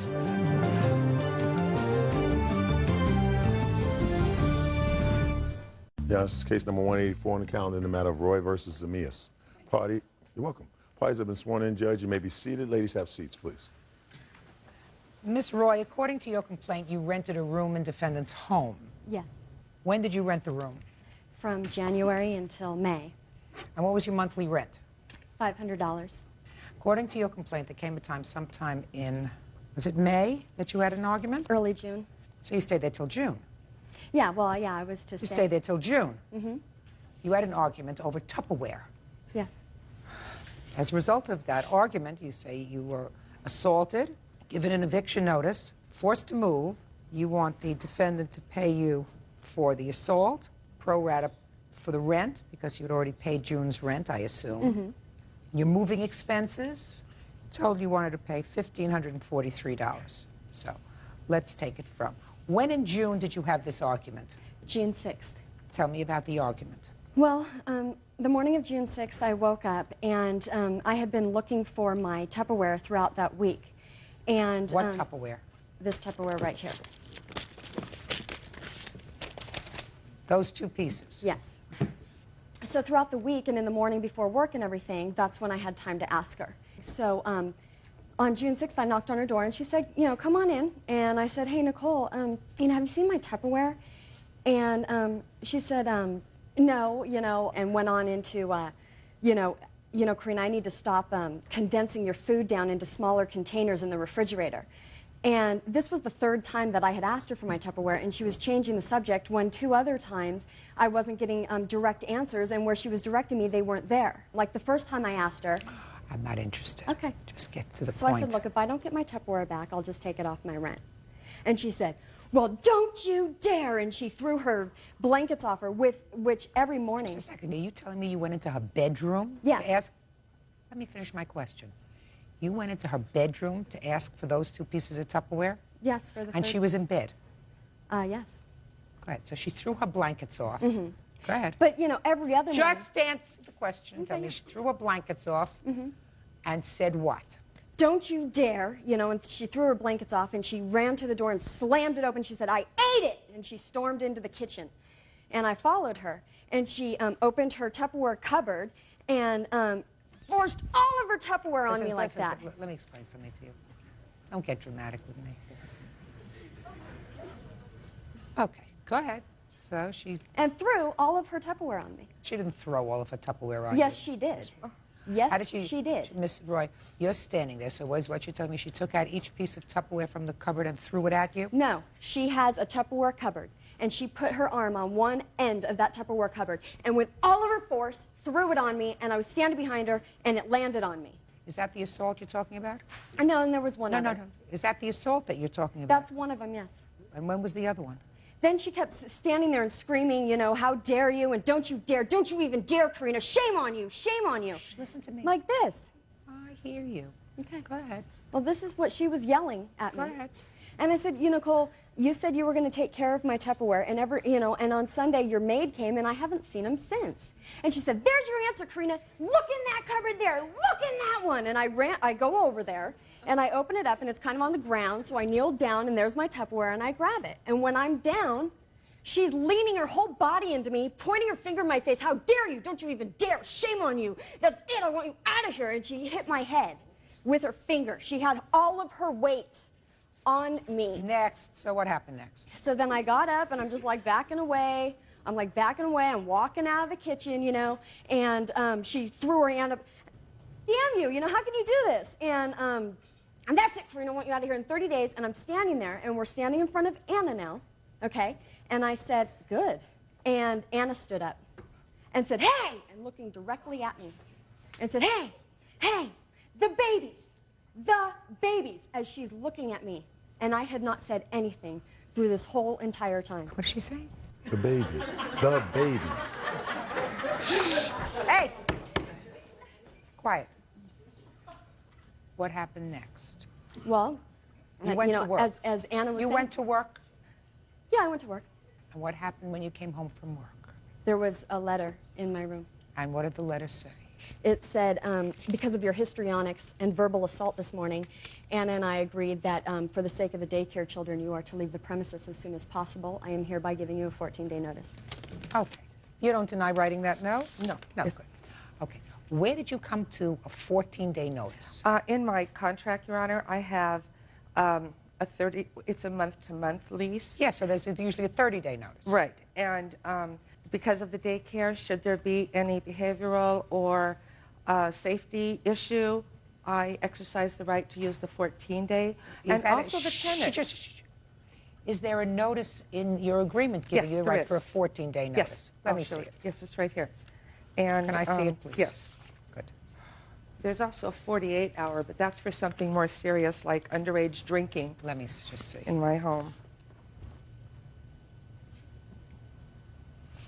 Okay. With at least 14 days' notice given and acknowledged in writing by both parties. Okay, so you gave her a 14-day notice. My assistant and I decided. Okay. So that's on the 6th? Mm-hmm. When did you move out? Moved out on the 9th. 30 days, half September, April, June, and November. So what we're talking about is 21 days. Is that right? No, so I had paid June's rent on May 21st to stay till June 21st. Oh, okay. So that means that you're only entitled to 12 days. Yes. You have a problem with giving her her prorated rent? I do, Your Honor, because I gave her the 14-day notice. She moved out before. And she had announced to me that she would be moving out the following Saturday, which was in a couple of days. And my exact words were, Karina, you're free to move whenever you want, but the room is yours until the 21st. That's just because you say so. And listen to me. Just because you say so doesn't mean that that's so. You gave her a 14-day notice. Right. Because you say there was some egregious reason why you gave her short notice. If Yeah. she decides not to stay there until that time, that's her prerogative. You have to give her her prorated rent back. But, Your Honor, the problem is, although she physically moved out, her property was still in the room.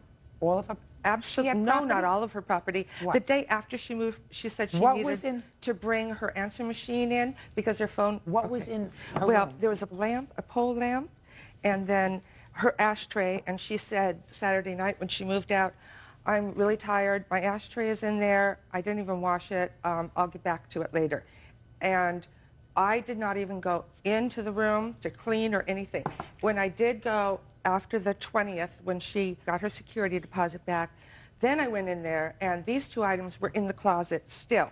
Is that the other items? The lamp that she had said when she was moving, she said, you can either give this away or throw it away. Then you should have done that. Real cases, real people. Judge Judy. Karina Roy says former landlord Nicole Zimius assaulted her with Tupperware. Okay. What items do you think suggest that she still occupied the room? The teddy bear and the cup? Well, listen to me. Speak. The lamp. The lamp she told you to get rid of. The ashtray and these two things. With the kind of ups and downs that we've had in her stay, I was not about to even go into the room, and I didn't. That's fine. That's your prerogative. You did, you didn't. I don't care whether you did or whether you didn't. Clearly, you gave her a notice because you didn't want her around. You felt as if you wanted to give her 2 weeks to get out. That's fine. I find that she elected to move out before. I believe she's entitled to do that. She doesn't want to be there if you don't want her there. She moved out. She gets her portion of the rent back that she paid, because I don't consider that a cup and her teddy bear leaving property in the house so that you couldn't rent the room again if you wanted to. All right. Now, next, you want her to pay your moving expenses. Is that right? Yes. Wrong. So we've just dealt with that. You don't get your moving expenses. Now, damages due to the assault. I'm prepared to hear you if you want to tell me what your damages were as a result of the assault. Because of this, I mean, the way I physically felt, okay, was just like somebody just ripped my, I mean, I just felt hollow in here. I mean, I did not feel stable at all. My driving You're not has stable. Anybody that walks into a bedroom, somebody sleeping in their bed, to ask for 2 pieces of Tupperware and start an argument with them while they're in bed over 2 pieces of Tupperware isn't too stable. Okay. To start with. Well, because $500 divided by 30 equals $16.66. Clear that? Yeah, just multiply. What? Just multiply. Yeah, I'm going to do that. Wait a second. I'm learning how to use this machine. Okay, I'm trying to tell you. Just a minute. Times 12 equals $199.92. That you are entitled to. Judgment for the plaintiff in the amount of $199.92. Thank you. You want to give her back a bear? Certainly. Perfect. Bird, would you take care of the bear and the cup? Sure. Parties are excused. You may step out. She fought with all the tenants. She fought with me. She fought with my 2 sons who don't even live there anymore. Absolutely not. I'm such a meek, shy person. I bowed down to them and I stayed out of their way. And now the next case. All parties are Habib versus Fields. Step forward, please. 27-year-old tutor Nafisa Habib is suing her ex-boyfriend's friend, 28-year-old bakery worker Anise Fields, for smashing her windshield with a baseball bat. Ms. Habib, both you and the defendant have a child. Yes. And that child was fathered by the same person. Yes. So that's how you know each other. Yes, ma'am. And I would assume that you don't like each other. I have no problem with her. Well, then you think she doesn't like you. I guess, yes. Because it's your claim that she smashed the windshield of your car. Yes, ma'am. When did this take place? January 12, 2001. Where? His uncle's house, where he was staying there at the time. This is the father? Yes. Of both children? Yes, ma'am. You have any other children? Yes, I do. How many? 4. 4 other ones? 4 children altogether. Altogether. How old is your child? My child is 3. And yours? He's 3. My child's 1 month older than her son. Tell me how it happened that you happened to be in the same location. January 12th, he called me and asked me to bring over my daughter. He doesn't see her a lot, so I brought her over. To where he was staying? Yes. While we were there, I was downstairs in like the lounge area in the basement, and he was upstairs. And I heard some banging on the door. I thought he had locked himself outside the house. So I called upstairs, Rude Boy, did you lock yourself outside? What's his name? Rude Boy. By that time, he came downstairs. He said, Anise is outside. Anise? Yes. That's you? Me. Yeah. I said, are you going to let her in? He said, no, she's upset. She's going to want to fight. I said, fight who? That's when she busted the basement window. She had a bat in her hand, and I saw her. Rude Boy ran upstairs. I stayed downstairs. They were outside. I heard her yelling, what do you think, I'm stupid? Is she in there? Is she in there? I heard him yelling. He said, I'm going to call the police. He came in the house. Apparently, she left. He came downstairs. He didn't call the police. We started cleaning up the glass. At that time, I said, Rude Boy, let me drop you off at work. When I went to my car, opened my door, I saw the glass on my seat and saw she bust my windshield. I switched cars with my father, and I went to her house. She invited me in. We talked for a while. The end result of the conversation was that Anise said she was going to pay for my windshield when she got her school money because she didn't have any money at the time. The very next day, after Anise busted my windshield, she called me, and she apologized continuously. Nafisa, I'm sorry. This is not me. I don't go around busting girls' windshields. I felt sorry for Anise because I know how it is for a brother to allow you to believe that it's all about you, and it's not all about you. So I felt sorry for her. I said, no problem, Anise, when you get the money. So, bottom line is, you saw her with a bat break the basement window. Yes. But not your car window. No. But she did, in fact, tell you that she would pay for it. Okay, let me hear you. She's lying.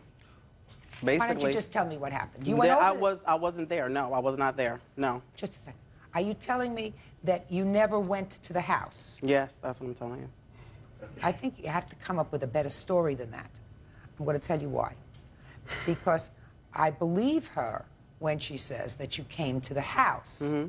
I believe her when she says that she saw you with a bat in your hand and that there was glass downstairs, Mm-hmm. the basement window.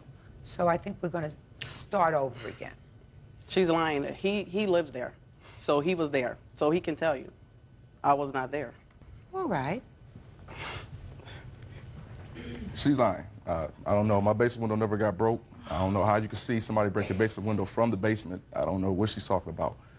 Prior to this, she said I broke her window, busted her car up. She told my grandmother I did it. She let a friend of mine use her car. He crashed her car up. She said I did it. I don't know nothing about what this is about. Ma'am, I'm sorry, Miss Judy, Judge Judy.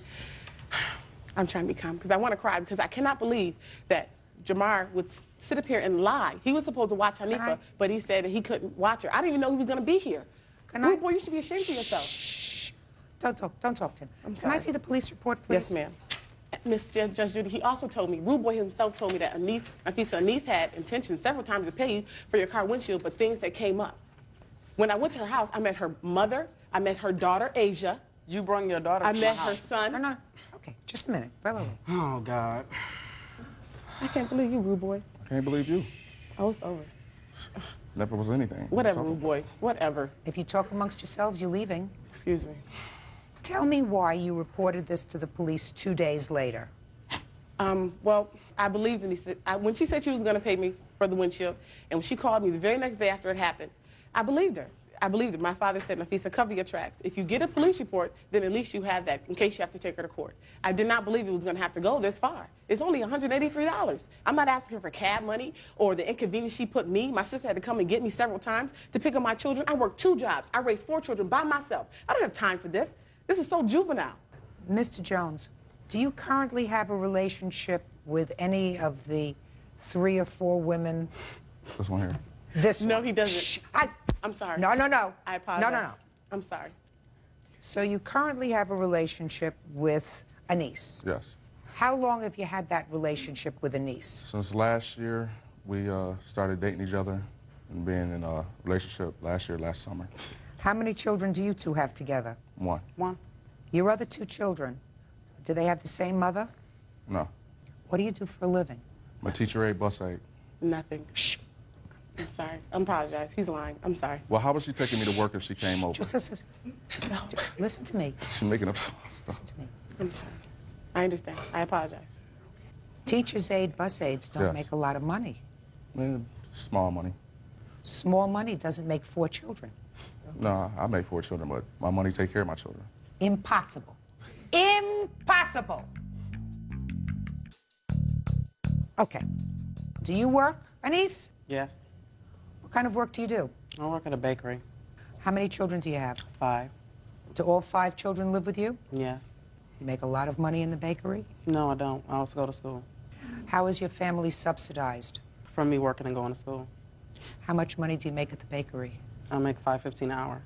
$5.50 an hour gross does not support 6 people, and he certainly doesn't make enough to support you and your children. What kind of work do you do? I tutor children full-time, and I work at a floral shop part-time. How many children do you have? 4. What other support do you get for your children? I receive food stamps, and that helps a great deal. How old are your other children, Mr. Jones? 10, 2. So you have a new child, not with either one of these 2 women. Yes. And shortly after that child was born, you renewed your relationship with Anise. Is that right? Yes. Excuse me, Miss. Shh. $183 is what the windshield cost you? Yes, ma'am. Pay it. $183. Judgment for the plaintiff. Thank you. Parties are excused. You may step out. I have no beef with Anise. I think she's a beautiful sister. She's striving to make it happen for her and her family. It was a lie. This is juvenile. I hover above it. As women, as mothers, our goal in life is to raise children and to raise a nation. I have no idea. I don't want Jamar. We're just friends, and he knows this. This is fun to him.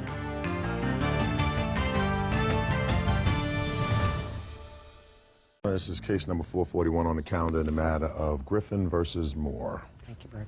Parties have been sworn in, Judge. You may be seated. Folks, have seats. According to your complaint, you and the defendant met when I believe her husband and your son were incarcerated together. Yes, ma'am.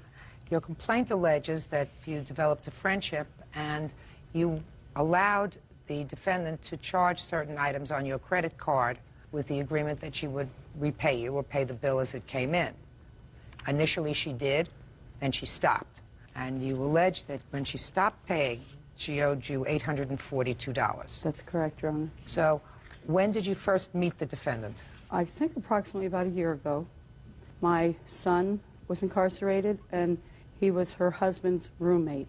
So we became good friends, and we would go shopping at the Avenue, and every time she would charge anything, she was so good about paying it.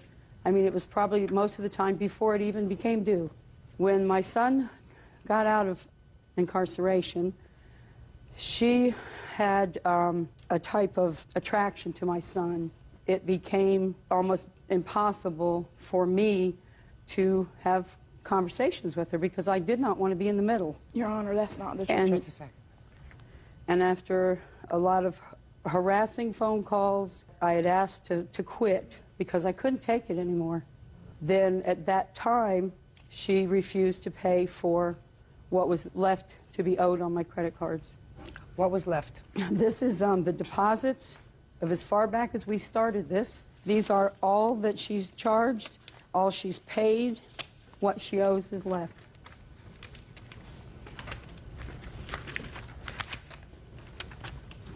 So she paid on time until October? Yes, ma'am, till the end of October. Okay, now I'll hear you. What she said is correct as far as our friendship. Her son was incarcerated with my husband.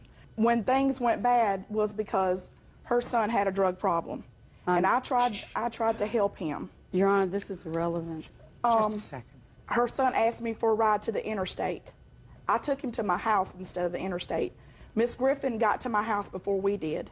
Basically, her son had took a video camera from her. She had searched her son's coat. She pulled out the camera. So then she left, and her son was still there with me. I then took her son to his girlfriend that lived in Charleston, and that's when his mother, she turned against me. She told me our friendship was over because I tried to help her son. What date was that? Ma'am, to be honest with you, I'm not sure. Okay. She says that you did not pay the October bill, which Ma'am, is $800. I have a check. Which is $800. Listen to me. Okay. Which is $846.05. Yes, ma'am, I understand the October bill. Okay, let me see. And I'm not denying that there were credit card charges. There were. I have a check from State Street Bank that was given, that it was a 401k check that I received from my employer. I have a copy of the front and back of that check that I gave her permission to go get out of my post office box and endorse and deposit into her account. She gave me $368 back. May I see it, please? And I have it where she endorsed my name and her name on the back. That's not my signature. Because at the time I was on a medical leave, she knew that my money was a little tight. I told her to take the check to pay for the bills because I never missed paying her. I'm just trying to find the date on this, when she endorsed it. It was on 10/27 on my, it's on, I think, the second or third page of my bank account statements. And you'll see right next to it where I cashed a check for the exact amount and gave it to Miss Moore at my home right in front of my husband. He'll be a witness to that. Her husband has never been present. Just a second. We've made any Just charges or any money exchange. Just a second. So what you're telling me, Miss Griffin, is that at the time your friendship was coming to an end, the defendant gave you a check, which you did in fact cash, in the amount of $1,012.99. Yes, ma'am. And you gave her the entire amount of money. Yes, ma'am. Doesn't make sense to me, Miss Griffin. That weekend, Miss Moore came to my house. Yeah. I gave her the full amount of cash, handed it to her. Right. She said she wanted to give me $300 because she had a rainbow rental or something that was pressing and had to be paid. And she said when she got her check on Tuesday... Let me see the rest of her papers, please. When she got the rest of her check on Tuesday, that she would take care of the rest of it. Your Honor, I could have... And the whole time Miss Moore was out on disability... Just a second. I could have cashed that check myself. I cashed her check because she did not have a bank account at that time. I took care of things for her. She had some drug problem, and she tried to commit suicide. Not interested in that. Well, Your I mean, Honor, I that was is there not true. taking I just care read of her. police I reports. didn't want to turn my back on her. Your Honor, that is... Were there any witnesses present to the transfer of this $1,012 to Miss Moore My on the husband, Michael 27th? Griffin, was there. See here? Yes, Your ma'am. Honor, he Stand, was never Michael. present during any of these things. Just a second. It was just me and her. Go ahead. Mrs. Moore wanted to meet with my wife at our home because whoever she was seeing for therapeutic reasons told her to come to closure between Kevin and Nancy. And I was standing right there in my bedroom. She was sitting in the blue chair to the left of my bed when Nancy handed her $1,012 and change, and Rebecca handed her back $300 to redeposit in Nancy's account. No, ma'am, that is not true. Mr. And- Griffin was never Now, present just a during second. any of these transactions. Just a second. I don't see whether she was given credit for the $300. On the first page, every deposit that she made to me is on the left. Every bill that I wrote to the Avenue or any of my other credit cards So is what you're is telling to the right. Is what you're telling me that at the time she made these purchases in October, she still had an outstanding bill to you? Yes, ma'am. Your Honor, She made- also Mrs. Griffin shopped along with me, and she had stuff on that bill as well, where our stuff was added together and not separately. That's wrong, Your Honor. If you look at my receipts, I've been very careful, and she had one receipt, and I had one receipt. Always a big mistake. Your Honor, and You know, you understand this is always a big mistake to do. Yes, ma'am, I do. Okay. Ms. Griffin, who it appears over an extended period of time, had been very good to you financially by allowing you to make these purchases when you didn't have the cash to do it. Yes, ma'am. Would all of a sudden say that you have an outstanding bill to her of $846 when you didn't? Your Honor, like I said, when our friendship separated, it was due to the fact that her son stole from me, and he went to jail for a drug That's charge. untrue, Your And I Honor. have the police report here. That's when mine and her friendship went sour, because her son came to me. He asked me for help. He spent 3 days at my home when she didn't know where he was. When I told her that he had been at my home, she got very upset with me for not contacting her. What date was that? It was before Halloween. 11/3. So it was after this? No, this was the weekend prior to 11/3.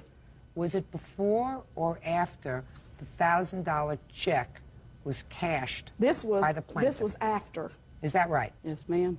We were still very much a part of each other's lives at that time. She had continued to call.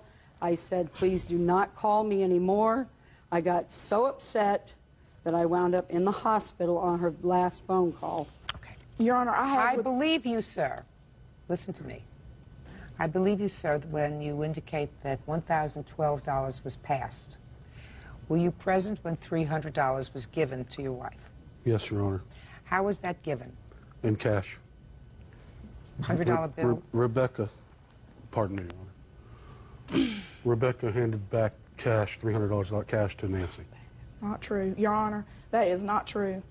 And I have somebody You have here your with- bank records with you? No, because at the time I did not have a bank account. She was correct about that. I did not have a bank account. But I could have cashed that check myself through my employer's bank. But you didn't. But I always cashed You my didn't. checks by myself. She You never said did you it had a before. witness. I'll hear your witness if your witness has anything germane. If he does. Yes, What is ma'am. your name? Alan Young. I've been a friend of Rebecca's for 15 years. Rebecca asked me would I give her a loan of $300 because she owed Mrs. Griffith some money.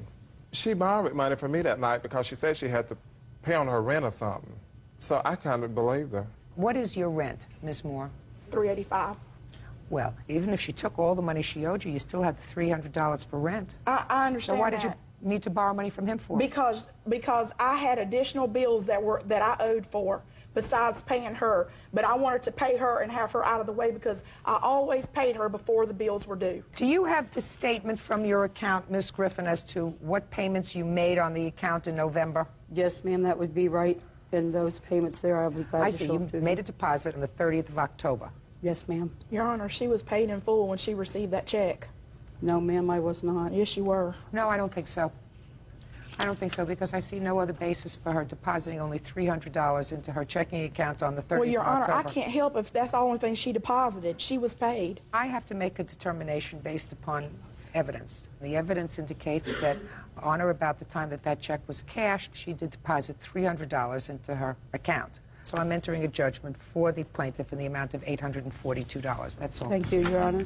Parties are excused. You may step out. To jail Monday. She is married, and at the time I had a fiance. I lost a friendship on kind of her son's drug problem. She knew that, and she was still coming on to me. She can't rule everybody. And now the next case. All parties on Gregorian versus Scoturio. Step forward, please.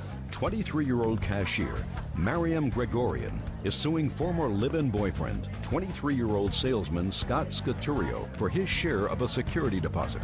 Scott is countersuing for the cost to rent a U-Haul, storage costs, and harassment. Ms. Gregorian, you and the defendant lived together. Were you boyfriend and girlfriend at the time? According to your complaint, you had an arrangement with the defendant that since he had no money, you would put down the security deposit on the apartment, and he was to reimburse you for half. For half, yes. And half of the security deposit was $600? Yes. And you also say that the time that you left the apartment, because he was threatening, you gave him an additional $200. For April's month's rent, yes. So he says that you actually owe him money because he was forced, as a result of your leaving, to hire a U-Hauler to take all of his furniture out. Is that right? Correct. And that was not the agreement, that you were going to reimburse her for half of the security deposit. Your agreement was she would pay for the security deposit, first, last, etc., and you would pay for the household furnishings and all of the household appliances. Correct. Right? Correct. When did you move in together? We moved in February 1st together. And when did you leave the apartment? April 2nd. And you would have an argument at that time? Yes, we did. Okay. So you were ready to call it quits, and you were ready to call it quits, I assume. Correct. Is that right? Correct. Now, you agree that she did put down this $1,200. The $1,200, correct. And to fulfill your part of the obligation, you purchased all the furniture. Correct. And you purchased all the appliances. Correct. In the U-Haul that you hired, did you put all the furniture? Yes. And did you put all the appliances that you purchased? Yes. Did she take any of the furniture? No. Did she take any of the appliances? No, ma'am. Well, so, then let's understand this. On the one side, she put down the $1,200.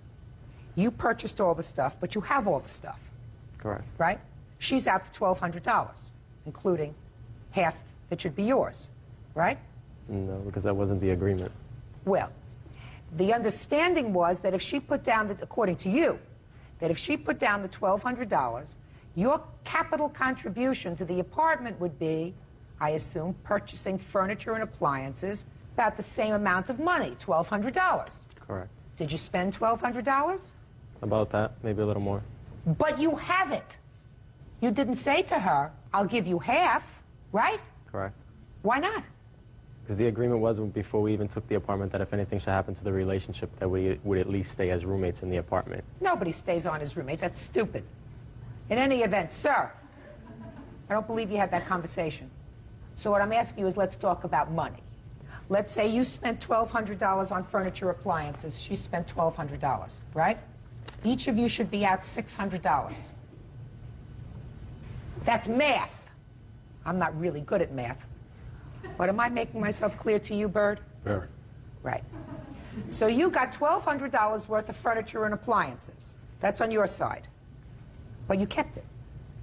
Now, you want to give her $600, you want to give her half the furniture? I'm not going to give her half the furniture. So that's $600 for you. Now tell me about this $200. The $200 was April 2nd when I left. He told me I owe him April's rent. And I felt that I didn't need to because it was April 2nd. It wasn't a complete month yet. I didn't need to give him anything. But you did? But I did, because at the time that he had a spare key to my car, and he told me that he would hide my car if he needed to until I gave him the money.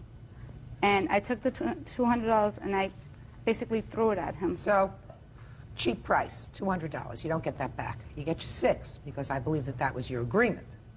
Now, you hired a U-Haul. Why didn't you stay in the apartment? Because due to her leaving, I couldn't afford the apartment on my own. Well, just a minute. How much was the rent? $600 a month. And she had already given you 2 for April. She had not given me 2 for April. During the argument, she actually opened her closet, which she already had her stuff packed, and just left. She didn't give you an additional $200? No, I left the apartment before she even finished taking her stuff out. Really? Your Honor, that's not true because we were fighting and there was a person on the phone. He was speaking to his mother and a friend of his, telling them how I started out being a psychopath. He sat there and watched me leave and pack up. What date did you move out? I believe it was the first week in May. You stayed for the entire month of April. Yes. So you lived there. She didn't, right? Correct. So you pay for it. And then you had to move because of the rent. Where did you move to? I'm actually staying with my sister right now. Okay, you paying any rent there? No. Well, look at it this way. You spent $300 for a U-Haul? Approximately, yes. That would have been your share of the $300 worth of rent, right? Correct. And you couldn't afford the apartment anyway, right? So, and you got all that nice furniture. So what are you complaining about? Your Honor, can I say something? No, I want to ask him I want to find out what he's complaining about. Actually, what I'm complaining about is, Your Honor, she stated in the police report, actually, when she filed for court, that I threatened her life and I threatened to do her harm. She actually, I have mail here, which she had actually forwarded to my sister's address. If I was threatening her life, I don't understand why she would forward mail to my sister's address where she knows that I go, when I also have police reports stating that they heard messages of her threatening to kill me, etc., etc. Well, let me see the letter that you have, sir. I don't know exactly what you're talking about, but let me take a look at it.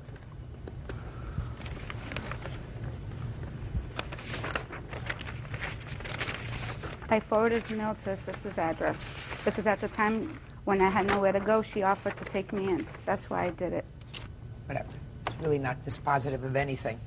All right, you owe $600. Your counterclaim is dismissed. Judgment for the plaintiff in the amount of $600. That's all. Parties are excused. You may step out. I don't feel like I owe him anything. Should have broke even. Nobody should have been owed anything if you really look at it, because she left, she vacated the property without notice. Hope to become friends further in the future and put this all behind us. Since the day she left the apartment, that she has continually harassed me, threatened my life, threatened my vehicle, etc. He's a tough person to speak to.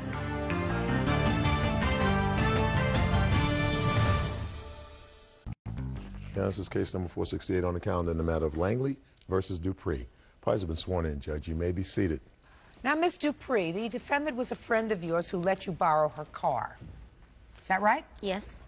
When did you borrow her car? On October 1st of last year. Where were you going? To a friend's house. What time did you borrow the car? It's probably about 9 or 10 o'clock at night, roughly, maybe. It was around 9 or 10 o'clock. I'm not sure exactly what time it was. Is that right so far? It was the 2nd of October, and it was it was 9 o'clock. Okay. You were going to a friend's house? Yes. And according to what I've read in Miss Langley's complaint, the car was stopped and impounded, and she wants you to pay the impound fees, which are substantial. Picked up the car at 9 o'clock from her house. Were you driving yourself, or were you with somebody else in the car? I asked her to borrow the car. You know, it's okay to borrow a car. You know, it's something, you know, that happens all the time. Don't give me you know, please. Don't say you know. You've already gotten all the you knows that you're going to be entitled to. Okay. Take a breath. You were at her house. You asked to borrow the car. She said, okay, that's 9 o'clock. Let's go step by step after that. Okay. So I borrowed the car. I went to my destination where I was heading. When I was on the way back. You went to the destination. Tell me where that was. That was at my friend's house. What's your friend's name? Tasha. How long did it take you to get there? Probably about 15 minutes. So you got there about 9:15. And how long did you stay at Tasha's house? Till probably about 11:15. What were you doing there? 25. Just, you know, sitting around, visiting. Anybody else there at Tasha's house other than you and Tasha? No, just a few other people. And well, then we were the just answer sitting- is yes, a few other people, not no. Oh, I thought you meant was there anybody riding with me besides No, I myself? said at Tasha's house. You have to pay attention. At Tasha's house, were there other people? No. Well, yes, there was. Well, I'm kind of nervous. Excuse me. You don't look nervous. What you look like is you're trying to anticipate where I'm going with my questions. Don't do that. You just listen carefully to the questions and answer them. You got it? All right, now it's between 11:15 and 11:25, and you've been hanging out at Tasha's house for about 2 hours with several other people. Yes. And you were going back to Miss Langley's house? Yes. Which is a 15-minute drive. Roughly, yes. So let's pick it up from there. You're driving by yourself, and what happened? Okay, as I'm driving back to Margot's house, I saw the sirens flash behind me. So I had pulled over, to see what was going on. He came to the car. He asked me for, my driver's license. I said, well, I don't have a copy of my driver's license, but here's my driver's license numbers in the system. I have a restricted license. So he ran. What kind of a restricted license do you have? Restricted license to and from school, from my program that I have to go to, or back and forth to work. You weren't working at Tasha's house, were you? No. So that you were not driving during a time when you were supposed to be driving, is that Correct. right? Why not? Wasn't thinking responsibly, about my restricted license. But at the same time, Margot was... Shh. Now you're volunteering. Don't volunteer anything. Okay. So you didn't have your license with you. You were driving at a time when you weren't permitted to be driving. And what else, Mr. Dupree? Okay. When he ran my driver's license, he said, no, your license is suspended, and you're driving in a car that's not currently registered. So I said, well, can I call the owner of the car and, ask her could she come pick up her car, because I was under the impression that I had a restricted license, and so was she. He said, well, what's her name? Whose car is this supposed to be? I said, Margot Langley. They said, no, this car isn't registered in Margot Langley's name. So I couldn't call her to have her come pick up my car. Had you been drinking that night? Yeah, earlier I had a beer. Yes, ma'am. Did you have more than one beer? No, I did not. Why do you think the car was stopped, Mr. Dupree? Because the registration wasn't up to date. How do you think that he figured out that the registration wasn't up to date? Well, actually, I saw him behind me. There was no tag in the back of the car, saying that this was a new bought car, but, it is registered or anything. And I guess when I had looked at the car, the tags had expired at the beginning of that month. Let me ask you this question, Mr. Dupree, because your defense is that you were stopped because this car wasn't up to date in its registration, and the car was impounded for that reason. That's what your answer says. So you're not responsible for the impound fees. Yes, ma'am. What do you think would have happened at midnight if you were stopped and they found that you had a suspended license, if the car had been registered? It still would have got impounded. Right! So where's your defense? Well, my defense is that Margot knew my current situation with my license. She was okay with that because she doesn't have a valid California driver's license herself.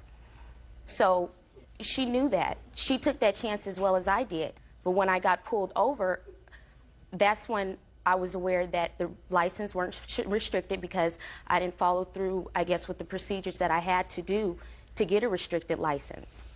Now, they wouldn't have never pulled me over unless the registration was up to date. Are we finished now? Are we finished? Yes. Could I see the bill for the impound fees, please? Yes, ma'am.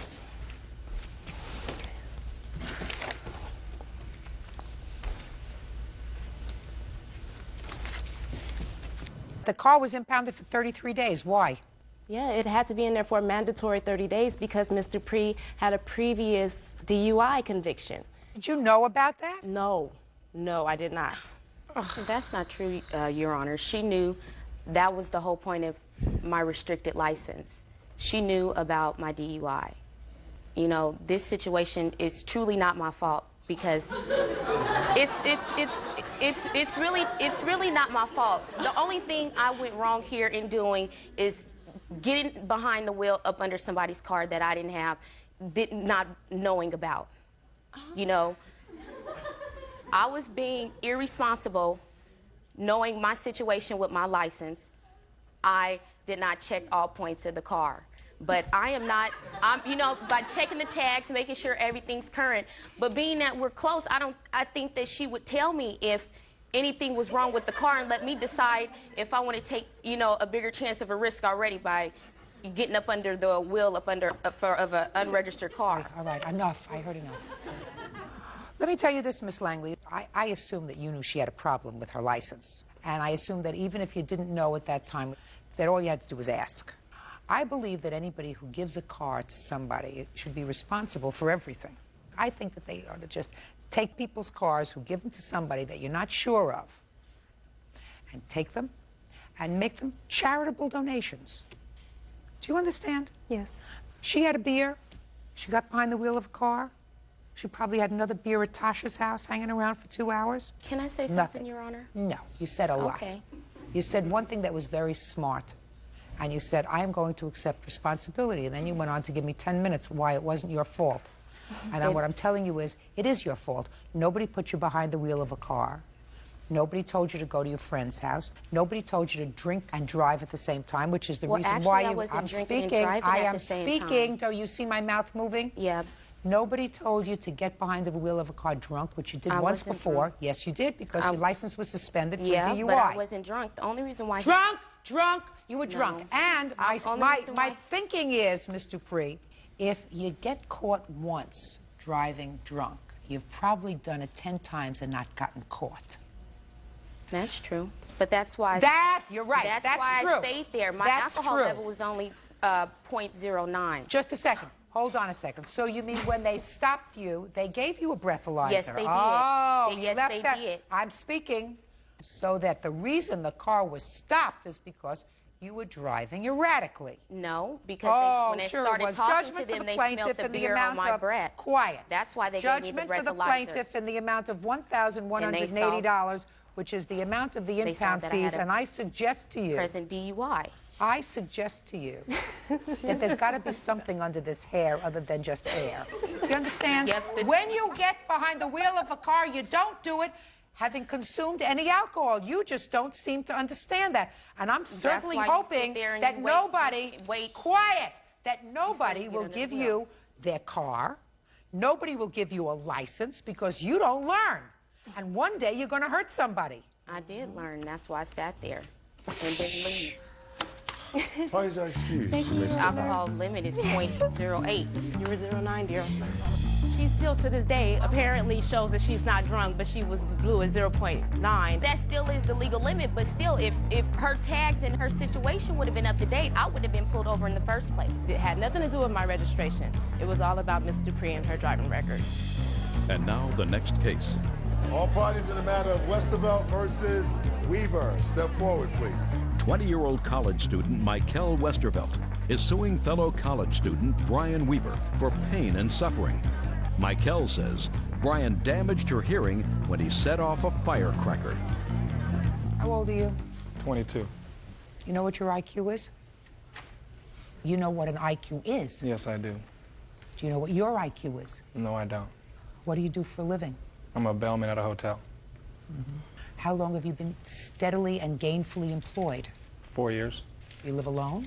Nope, I live with 2 roommates. Do you pay your bills on time? Yep. Do you drive a car? Yes, I do. You have insurance? Yes, I do. So you think you're a pretty responsible guy? I would say so. Then why would a reasonably nice-looking, seemingly normal, 22-year-old responsible guy who maintains a job, maintains a bank account, drives a car, has insurance, fool around with firecrackers and set them off in a house? You want to tell me why somebody would do that? Yeah, just at a party, everyone's drinking. So you were drunk? I wasn't drunk. I'm saying everyone Had was you drinking. had something to drink? I had. How much did you have to drink? Few cocktails. What was the date of this party? I don't know exactly. I'd say 5 days before Christmas. In somebody's apartment? It was in somebody else's house. But indoors? Indoors. We were in the kitchen. About 6 of us were standing in the kitchen making drinks. There was about another 10 people out in the living room. And I saw some firecrackers on the counter. I was going to throw them in the sink. You mean you were going to light them first? Light them and throw them in the sink. You weren't just going to throw them in the sink. You were going to light them and throw them in the sink. Right. How big were the firecrackers? I don't know. Lady fingers, about 1.5 inches. How many did you pick up? I picked one. So you picked up the firecracker. Picked up the firecracker. Sink's in front of me. I'm standing in the doorway. This is the living room. I'm in the kitchen. I go to light it. The fuse takes off quicker than I anticipated, and in panic, I kind of flung it up in the air. It went out this way into the room above about 9 other people's heads, and after the bang... And exploded. And exploded in the air. And after the bang, when people found out what it was, everyone pretty much calmed down, except for Michael, and she was pretty angry. Shaken up. And bitter. Yeah, she was and shaken angry. up. Judge Judy continues in a moment. Just because you can't see it doesn't mean you're not liable. That's for me to decide whether your stupid, irresponsible, childlike actions caused her discomfort. Real cases, real people. Judge Judy. Michael Westervelt is suing fellow college student Brian Weaver for pain and suffering. Michael says Brian damaged her hearing when he set off a firecracker. Okay, you're suing him for $5,000 because you say because of that you have bad hearing. Mm-hmm. Show me. Well, Your Honor, when he threw the firecracker, it didn't explode in the air. It exploded parallel between my ear and my friend who was sitting next to me. So when the firecracker exploded, it was, I mean, a couple inches closer, it would have been hitting my face. I mean, it was right there. He's an idiot. There's no question about that. Yeah, so... Show me what it says about your medical bills and show me what it says about your hearing test. These are the 2 bills that I have. And then this is a hearing test. And it shows that my left ear is 100% and my right ear, the damage from the... I had pressure and ringing, and I've had headaches ever since the incident. What were the firecrackers doing in this house? I have no clue. What was the damage to her ear before that incident? No. I can only tell from what she tells me. She tells me that she had headaches afterwards and that she had ringing in her ear. I don't know what her hearing was before that. It's part of the problem because she doesn't have expert testimony with regard to that. But you certainly are responsible for some part of the discomfort that she had, certainly for all of her bills. But I don't feel that because there was 9 other people in the room and she's the only one that had a problem with it. So? So I don't know if there was ringing or headaches. I mean, how do I know she didn't have headaches before this? She may have. She says she didn't. I don't feel that I owe her money for her ears, personally. Well, let me ask you this question, sir. What if the firecracker, instead of going off a couple of inches away from her face, hit her face and burned her face? Would you feel as if you were responsible? Sure, because I would see that there was no burn mark before she came into the party. And then I have to say, just because you can't see it doesn't mean you're not liable. That's for me to decide whether your stupid, irresponsible, childlike actions caused her discomfort. If I find that they did, you are responsible. Now, you may not be responsible to the full extent that she wants you to be responsible, but you certainly are responsible. What kind of work do you do? I'm a full-time student. What day of the week was this? It was a Friday, and it was the end of finals for school, so everybody was celebrating. Okay. Did you go home immediately afterwards? Afterwards, my friend drove me to my sister's house, which was closer to the location and that we were partying at. And I immediately told her what kind of discomfort I was in. And my mother is an RN, and I saw her the next day, and I still had the ringing. And how long did it last? The ringing lasted for 3 days, and I've had headaches ever since. And after he threw the firecracker, I turned around to see who did it. And he was pointing and laughing. It was humiliating. You know, everybody in the kitchen. Shouldn't have been humiliating to you because he was acting like a fool. I know fool. he was acting like a fool, but just the pain, immediate pain, you know, and to have somebody laugh at you because of it. Okay, but I wasn't laughing. He's a fool. He can't help it. All right, Your Honor. Listen to me. It's genetic. It's genetic. He doesn't get it. Did he ever come over and apologize to you? What did you say when you got the flowers and the note from him the next day?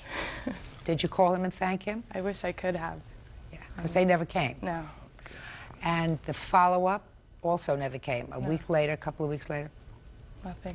He can't help it. Judge Judy continues in a moment. Can't help it.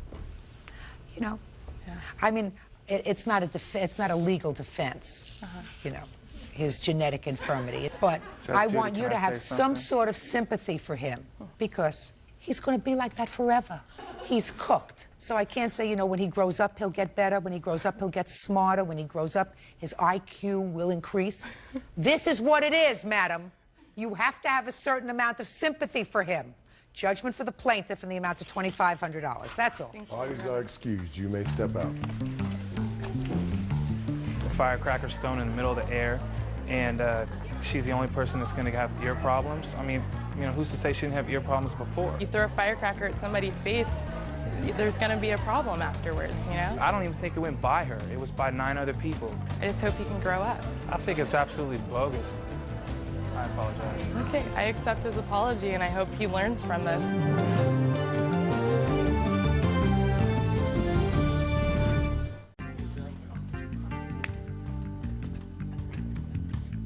Now, this is case number 282 on the calendar in the matter of Dawkins versus Morris. Parties have been sworn in, Judge. You may be seated. Young lady, have a seat, please. All right, this is a little complicated. Let me see if I can simplify it. Miss Dawkins, according to your complaint, about a year ago, your boyfriend was arrested and was incarcerated. The defendant was a friend and also was a paralegal by trade.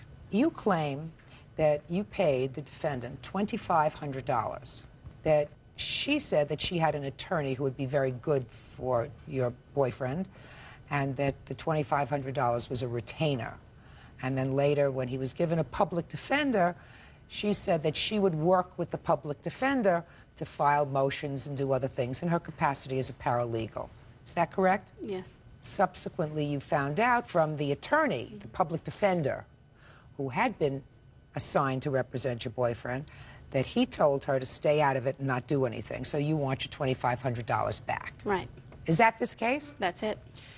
Ms. Morris says that the $2,500 was in fact paid to her, but it was for the return of a loan. Now, first tell me, just for my own information, what was your boyfriend arrested for? It's for a murder. He's still in prison right now. And he still has a public defender. Right. Did the attorney who Ms. Morris said that she had that would be very good for your boyfriend, did he ever appear in court? No. When did you give her this $2,500? In November 2000. Did you give it to her in check or cash? I sent her a money order with cash. You have a copy of that money order? Yes. I'd like to see it, please. Well, Western Union. Receipt. I'd like to see it. I'd like you to tell me, Ms. Dawkins, about the discussion that you had with her when you sent her this check. Like you said, my boyfriend had went to prison, and because of that, we called on Paulette for legal advice, and she told us that she would see what she could do. And she told me that he would need a lawyer, and she had a friend that she was going to talk to. So she did that. I talked to Paulette a couple days later, and she told me that if I got $10,000, that we would be able to retain this lawyer. All I had at that time was $2,500, and his mother tried to come up with the rest of the money, but we couldn't.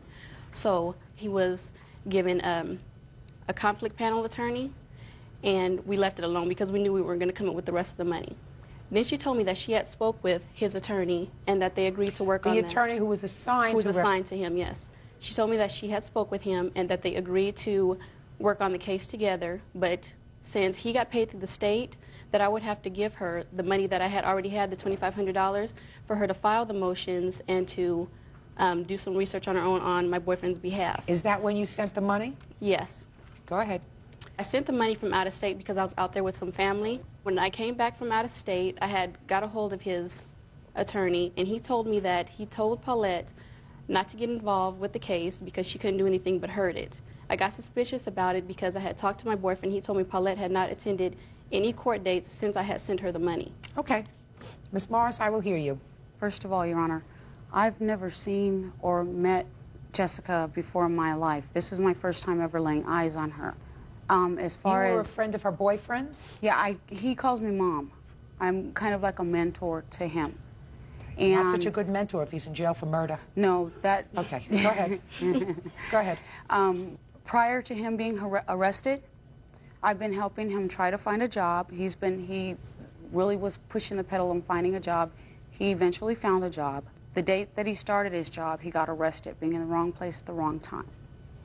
Prior to that, I had loaned the ex-boyfriend a total of $1,200 to help him with her to move into an apartment complex to get on his feet.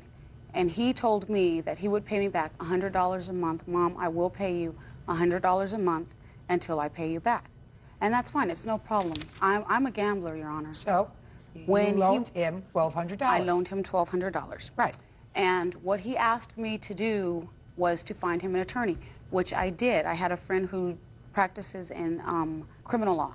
I have never, and I really get offended when someone refers to me as a paralegal, because I've never even held myself out to be a paralegal. I don't even do paralegal work. I'm not following you, Miss Morris. Is it your claim that you loaned the ex-boyfriend money and this $2,500 was repayment of that loan? $1,200. $1,200. Okay. Okay. Now, no, is that your claim, that $1,200 is a repayment of the loan? Correct. Okay. And what's the rest of the money for? Okay. I went on behalf of him, and I've gathered a lot of information out on the streets that I could get a lot better than investigators could get. And I gave the information to an investigator for the attorney. And at some point, I didn't feel comfortable with it, so I gave the rest of the information to the MET unit, which is like a SMASH unit, a drug unit. In the meantime, Randy called me and asked me if I would take, first he called my daughter to ask if she would take his son, because his son was in some very serious danger. The son at the time was only 14 months old. Miss Dawkins here was in possession of Randy's son when the murder occurred. He was begging my daughter to take the baby. My daughter couldn't. So he says, I'll ask Mom. And I told him I would do it for $2,500 until he gets out, because raising a baby is not cheap. They couldn't come up with the full $2,500, so I said, okay, the 12 and the 13, $2,500, I will go ahead and do it. When you get out, him, the ex-boyfriend, and her were supposed to take the baby. Well, it ends up that he's still there. He's not in prison, Your Honor. Where is he? He's in a county jail. He's not been tried. He's not in prison. The case is still pending. He's whatever. Yeah. He's not free. Right. Where did you get this money from, Miss Dawkins? I had it saved up. And I have a letter. This is your money? Yes. I have a letter from Randy showing exactly why she took the money. It doesn't say anything about a loan that was given to him or... This is the person who was That's incarcerated. in jail, right.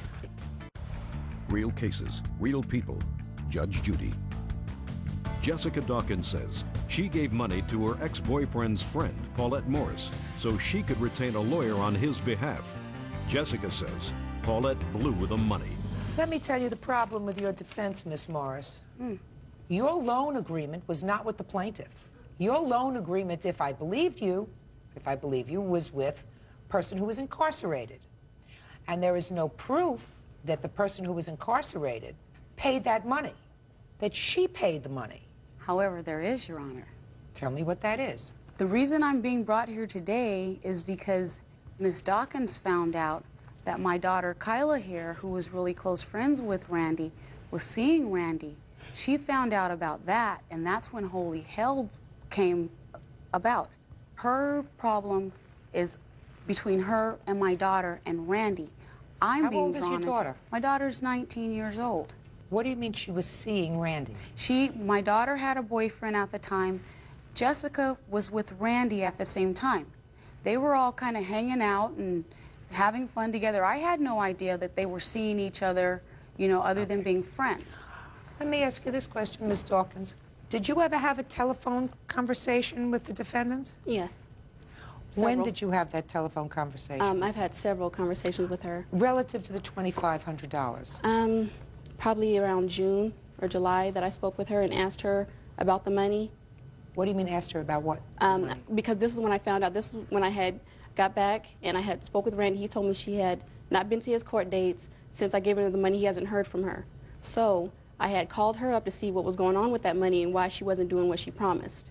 And that's when she told me she had the baby, and I have never had custody of Randy's son, ever. Who asked you to send this money?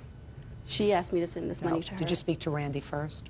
Yes, but he did not tell me to give her the money. I didn't speak with Randy that much because they're collect calls. I can't speak with him that much. I spoke with the defendant, and she told me she would need the money to file motions and do research. Miss Morris, Where is this child now? The child is residing with me. In January, I will be adopting the child. I have a letter here from Randy as well, asking the judge court, and it is in the papers as to him wanting me to take the baby. As far as me not going to Randy's court appearances or anything, he requested me not to for the safety of the baby. Well, this letter does not give you the ability to adopt the child. No, I have give his consent. I have the Did you file a petition to adopt the child? I have the petition for guardianship. Guardianship is not adoption. No, the laws have changed. Within 1 year in January, the adoption procedures will be will start, exactly. His parental rights have to be terminated. Terminated Where's within the mother? 1 year. The mother is in a youth halfway home. She just got out of juvenile hall. Are you paid any money by the state? Now I am. Morris? Yes, I am. Let me finish. There is a procedure that is used in this country. It's called kinship foster care, or foster care with someone that you know. So the state gives you money every month for taking care of the baby. How much do you receive from the state? $406. And how long has the child been with you? The child has been with me since January 2nd. I began receiving payments in about March. So March, April, May, June, July, August, September, October. So you've received 8 payments? Approximately, yes. Is that right? So you've received $3,200 so far. So this money that you say he's supposed to give you for taking care of the child, you have been reimbursed for taking care of the child. Oh, by yes, the state. I had no choice. By the state. Right. By the state. And what happened was when the child was brought to me, the child came to me with just a shirt, a dirty diaper, and a bottle. I had to completely furnish a room, completely buy all clothing, all items that a baby would need to sustain The state him. also gives you a stipend for that clothing allowance. No, I got that later on. But I know that you get a clothing allowance and a stipend, and also money to furnish a room. $100. I know that you get that. $100. So don't say no. Yes, you do. You get $100 for what? A year. For what? For a clothing allowance. Okay. Well, you get $400 a month. The child that age doesn't eat $100 a week. No, he doesn't. Okay. But the child wears diapers. The child had bottles. Right. The child needed clothing. Right. The child has daycare. I work. No, you don't pay for the daycare for the child. Exactly. It comes from the money. So don't tell me you have daycare because the state pays for the daycare for the child. No, it comes out of the $400. No. The state pays for daycare with daycare vouchers if That you're is working. not true, Your Honor. I don't know what state you come from. He's not a foster child, Your Honor. He's a ward. He's my ward. I'm his legal guardian. When I do put him into a facility, once he's potty trained, it goes according to my income. So who babysits for the child? Whoever I can get to babysit for him. Who do you get to babysit for Usually the my child? relatives or some really close friends. Okay. Good. And I also, gotcha. Your Honor, here... I gotcha. Okay. On the other point, the papers that I'm showing here where I did give Randy the money for him and the apartment for him and Jessica, which they both were dwelling in, is here. My daughter been there. Were you living in an apartment that she helped fund? No, I didn't know anything about that. If she helped Randy fund an apartment, then Randy needs to pay her back. Right. Did right. she reside I did in the not know. apartment? Doesn't make any difference. I didn't know anything about any The money that loan he was gave not her. made to her. The loan was made to him. If you had a misjudgment, Miss Morris, with regard to the person to whom you made a loan, you can't visit that on her. And there is no proof that the money that she sent you, the $2,500, came from Randy. I know it didn't come from Randy. Well, if it didn't come from Randy, it has to go back to her. And if he ever gets out of jail because you say he was in the wrong place at the wrong time, then I assume that he will be acquitted of these horrendous charges. And at that time, I assume he'll pay you the money back that he owes you. But that's not her responsibility. Judgment for the plaintiff in the amount of $2,500. That's all. Parties are excused. You may step out. I honestly believe that it was behind jealousy because of my daughter and her ex-boyfriend. There are plenty of men out there. I don't need to hold on to someone that's in jail that's going to mess with someone like that. And now the next case. All parties in the matter of Luster versus Fair. Step forward. 22-year-old makeup artist Kelly Luster is suing her ex-boyfriend, 33-year-old general contractor Herbert Fair, for unpaid credit card charges and for the balance of a computer. Ms. Luster, according to your complaint, the defendant is your former boyfriend. Correct. And there was a time when you allowed him to make purchases on a credit card.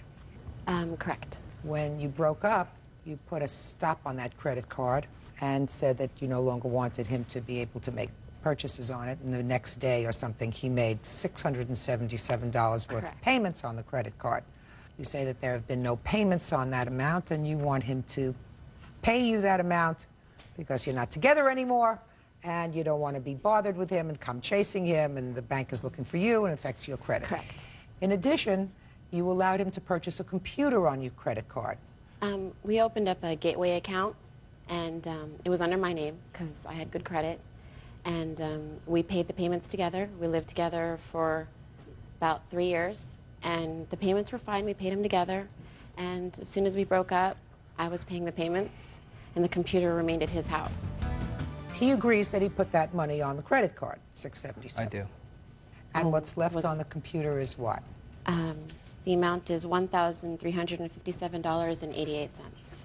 Now, Mr. Fair says he did pay for a substantial amount of the computer, and he does acknowledge that there is an additional amount owing on the computer. His defense is that he made some sort of a loan for some plastic surgery that you had.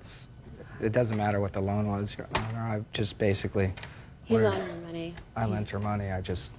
Well, that's what you say in your answer. Doesn't so you matter want what to tell it me is. about this loan that you say negates the $677 as well as the $1,357 that's left on the computer that is in your possession. This is true. Well, tell me. Well, What basically, loan did you know, make her? I gave her a loan. It doesn't really matter what it was. I mean, I was with her for 3.5 years, and I was basically, putting her through school and doing some things, for her. And basically, I felt that I didn't have to make the payments no more on the computer because of so much money that I had invested into this relationship as well. Your Honor, I paid him back the loan that he gave to me. So that has nothing to do with the computer. I paid him back every single dime that he lent me.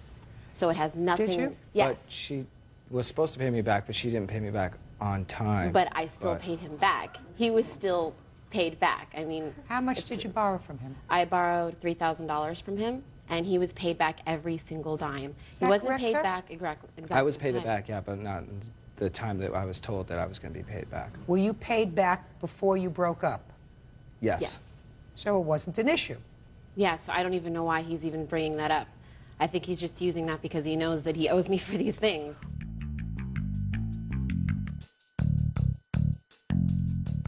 So what is your defense, sir? I don't know what your defense is, Mr. Fair. If that's not your defense... I mean, like I said, 3.5 years of being into this relationship with her and stuff, and I took care of her basically for 3.5 years. I felt that I didn't need to pay these both bills, and these are basically it between her and I. So. As you can see why I don't want to be with him any longer. I paid him back every single dime that... He says that you paid him back. Yeah, and it has nothing to do with the money that he owes me. And he knows that he owes me this money, and he's just trying to make excuses and make up stupid things. I even have proof. I have the bills, if you want to see them. He doesn't deny the bills, Miss Lester. He doesn't deny the bills, and he doesn't have a defense. So judgment Never does. Judgment is for the plaintiff in the amount of $2,034. Thank you, Your Honor. All right, Zach, excuse you may step out.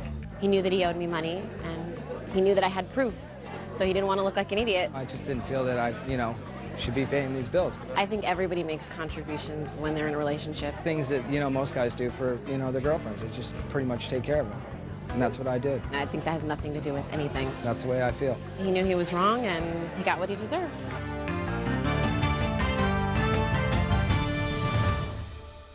First time, turned to the West and made an approach that the West is pleased to receive. In comparison to the harm done to Russia's military position and influence in the Middle East, the losses that Russia sustained in the Caucasus were relatively minor. Russia backed the Syrian dictatorship of Bashar al-Assad in its fight against the upheavals that occurred during the Arab Spring in 2011, and it saved the regime by direct military intervention beginning in 2015. In spite of this, Assad was suddenly overthrown by a coalition of rebel factions in the month of December 2024. As a result of the conflict in Ukraine, Russia was unable to provide any further assistance. Therefore, the shelter that it offered to Assad was the maximum that it could offer. The potential withdrawal of Russia from the Tartus naval station and the Comimim air base in Syria would lead to the elimination of the components that make it feasible for Russia to collaborate with Iran, which is its most important strategic partner in the region.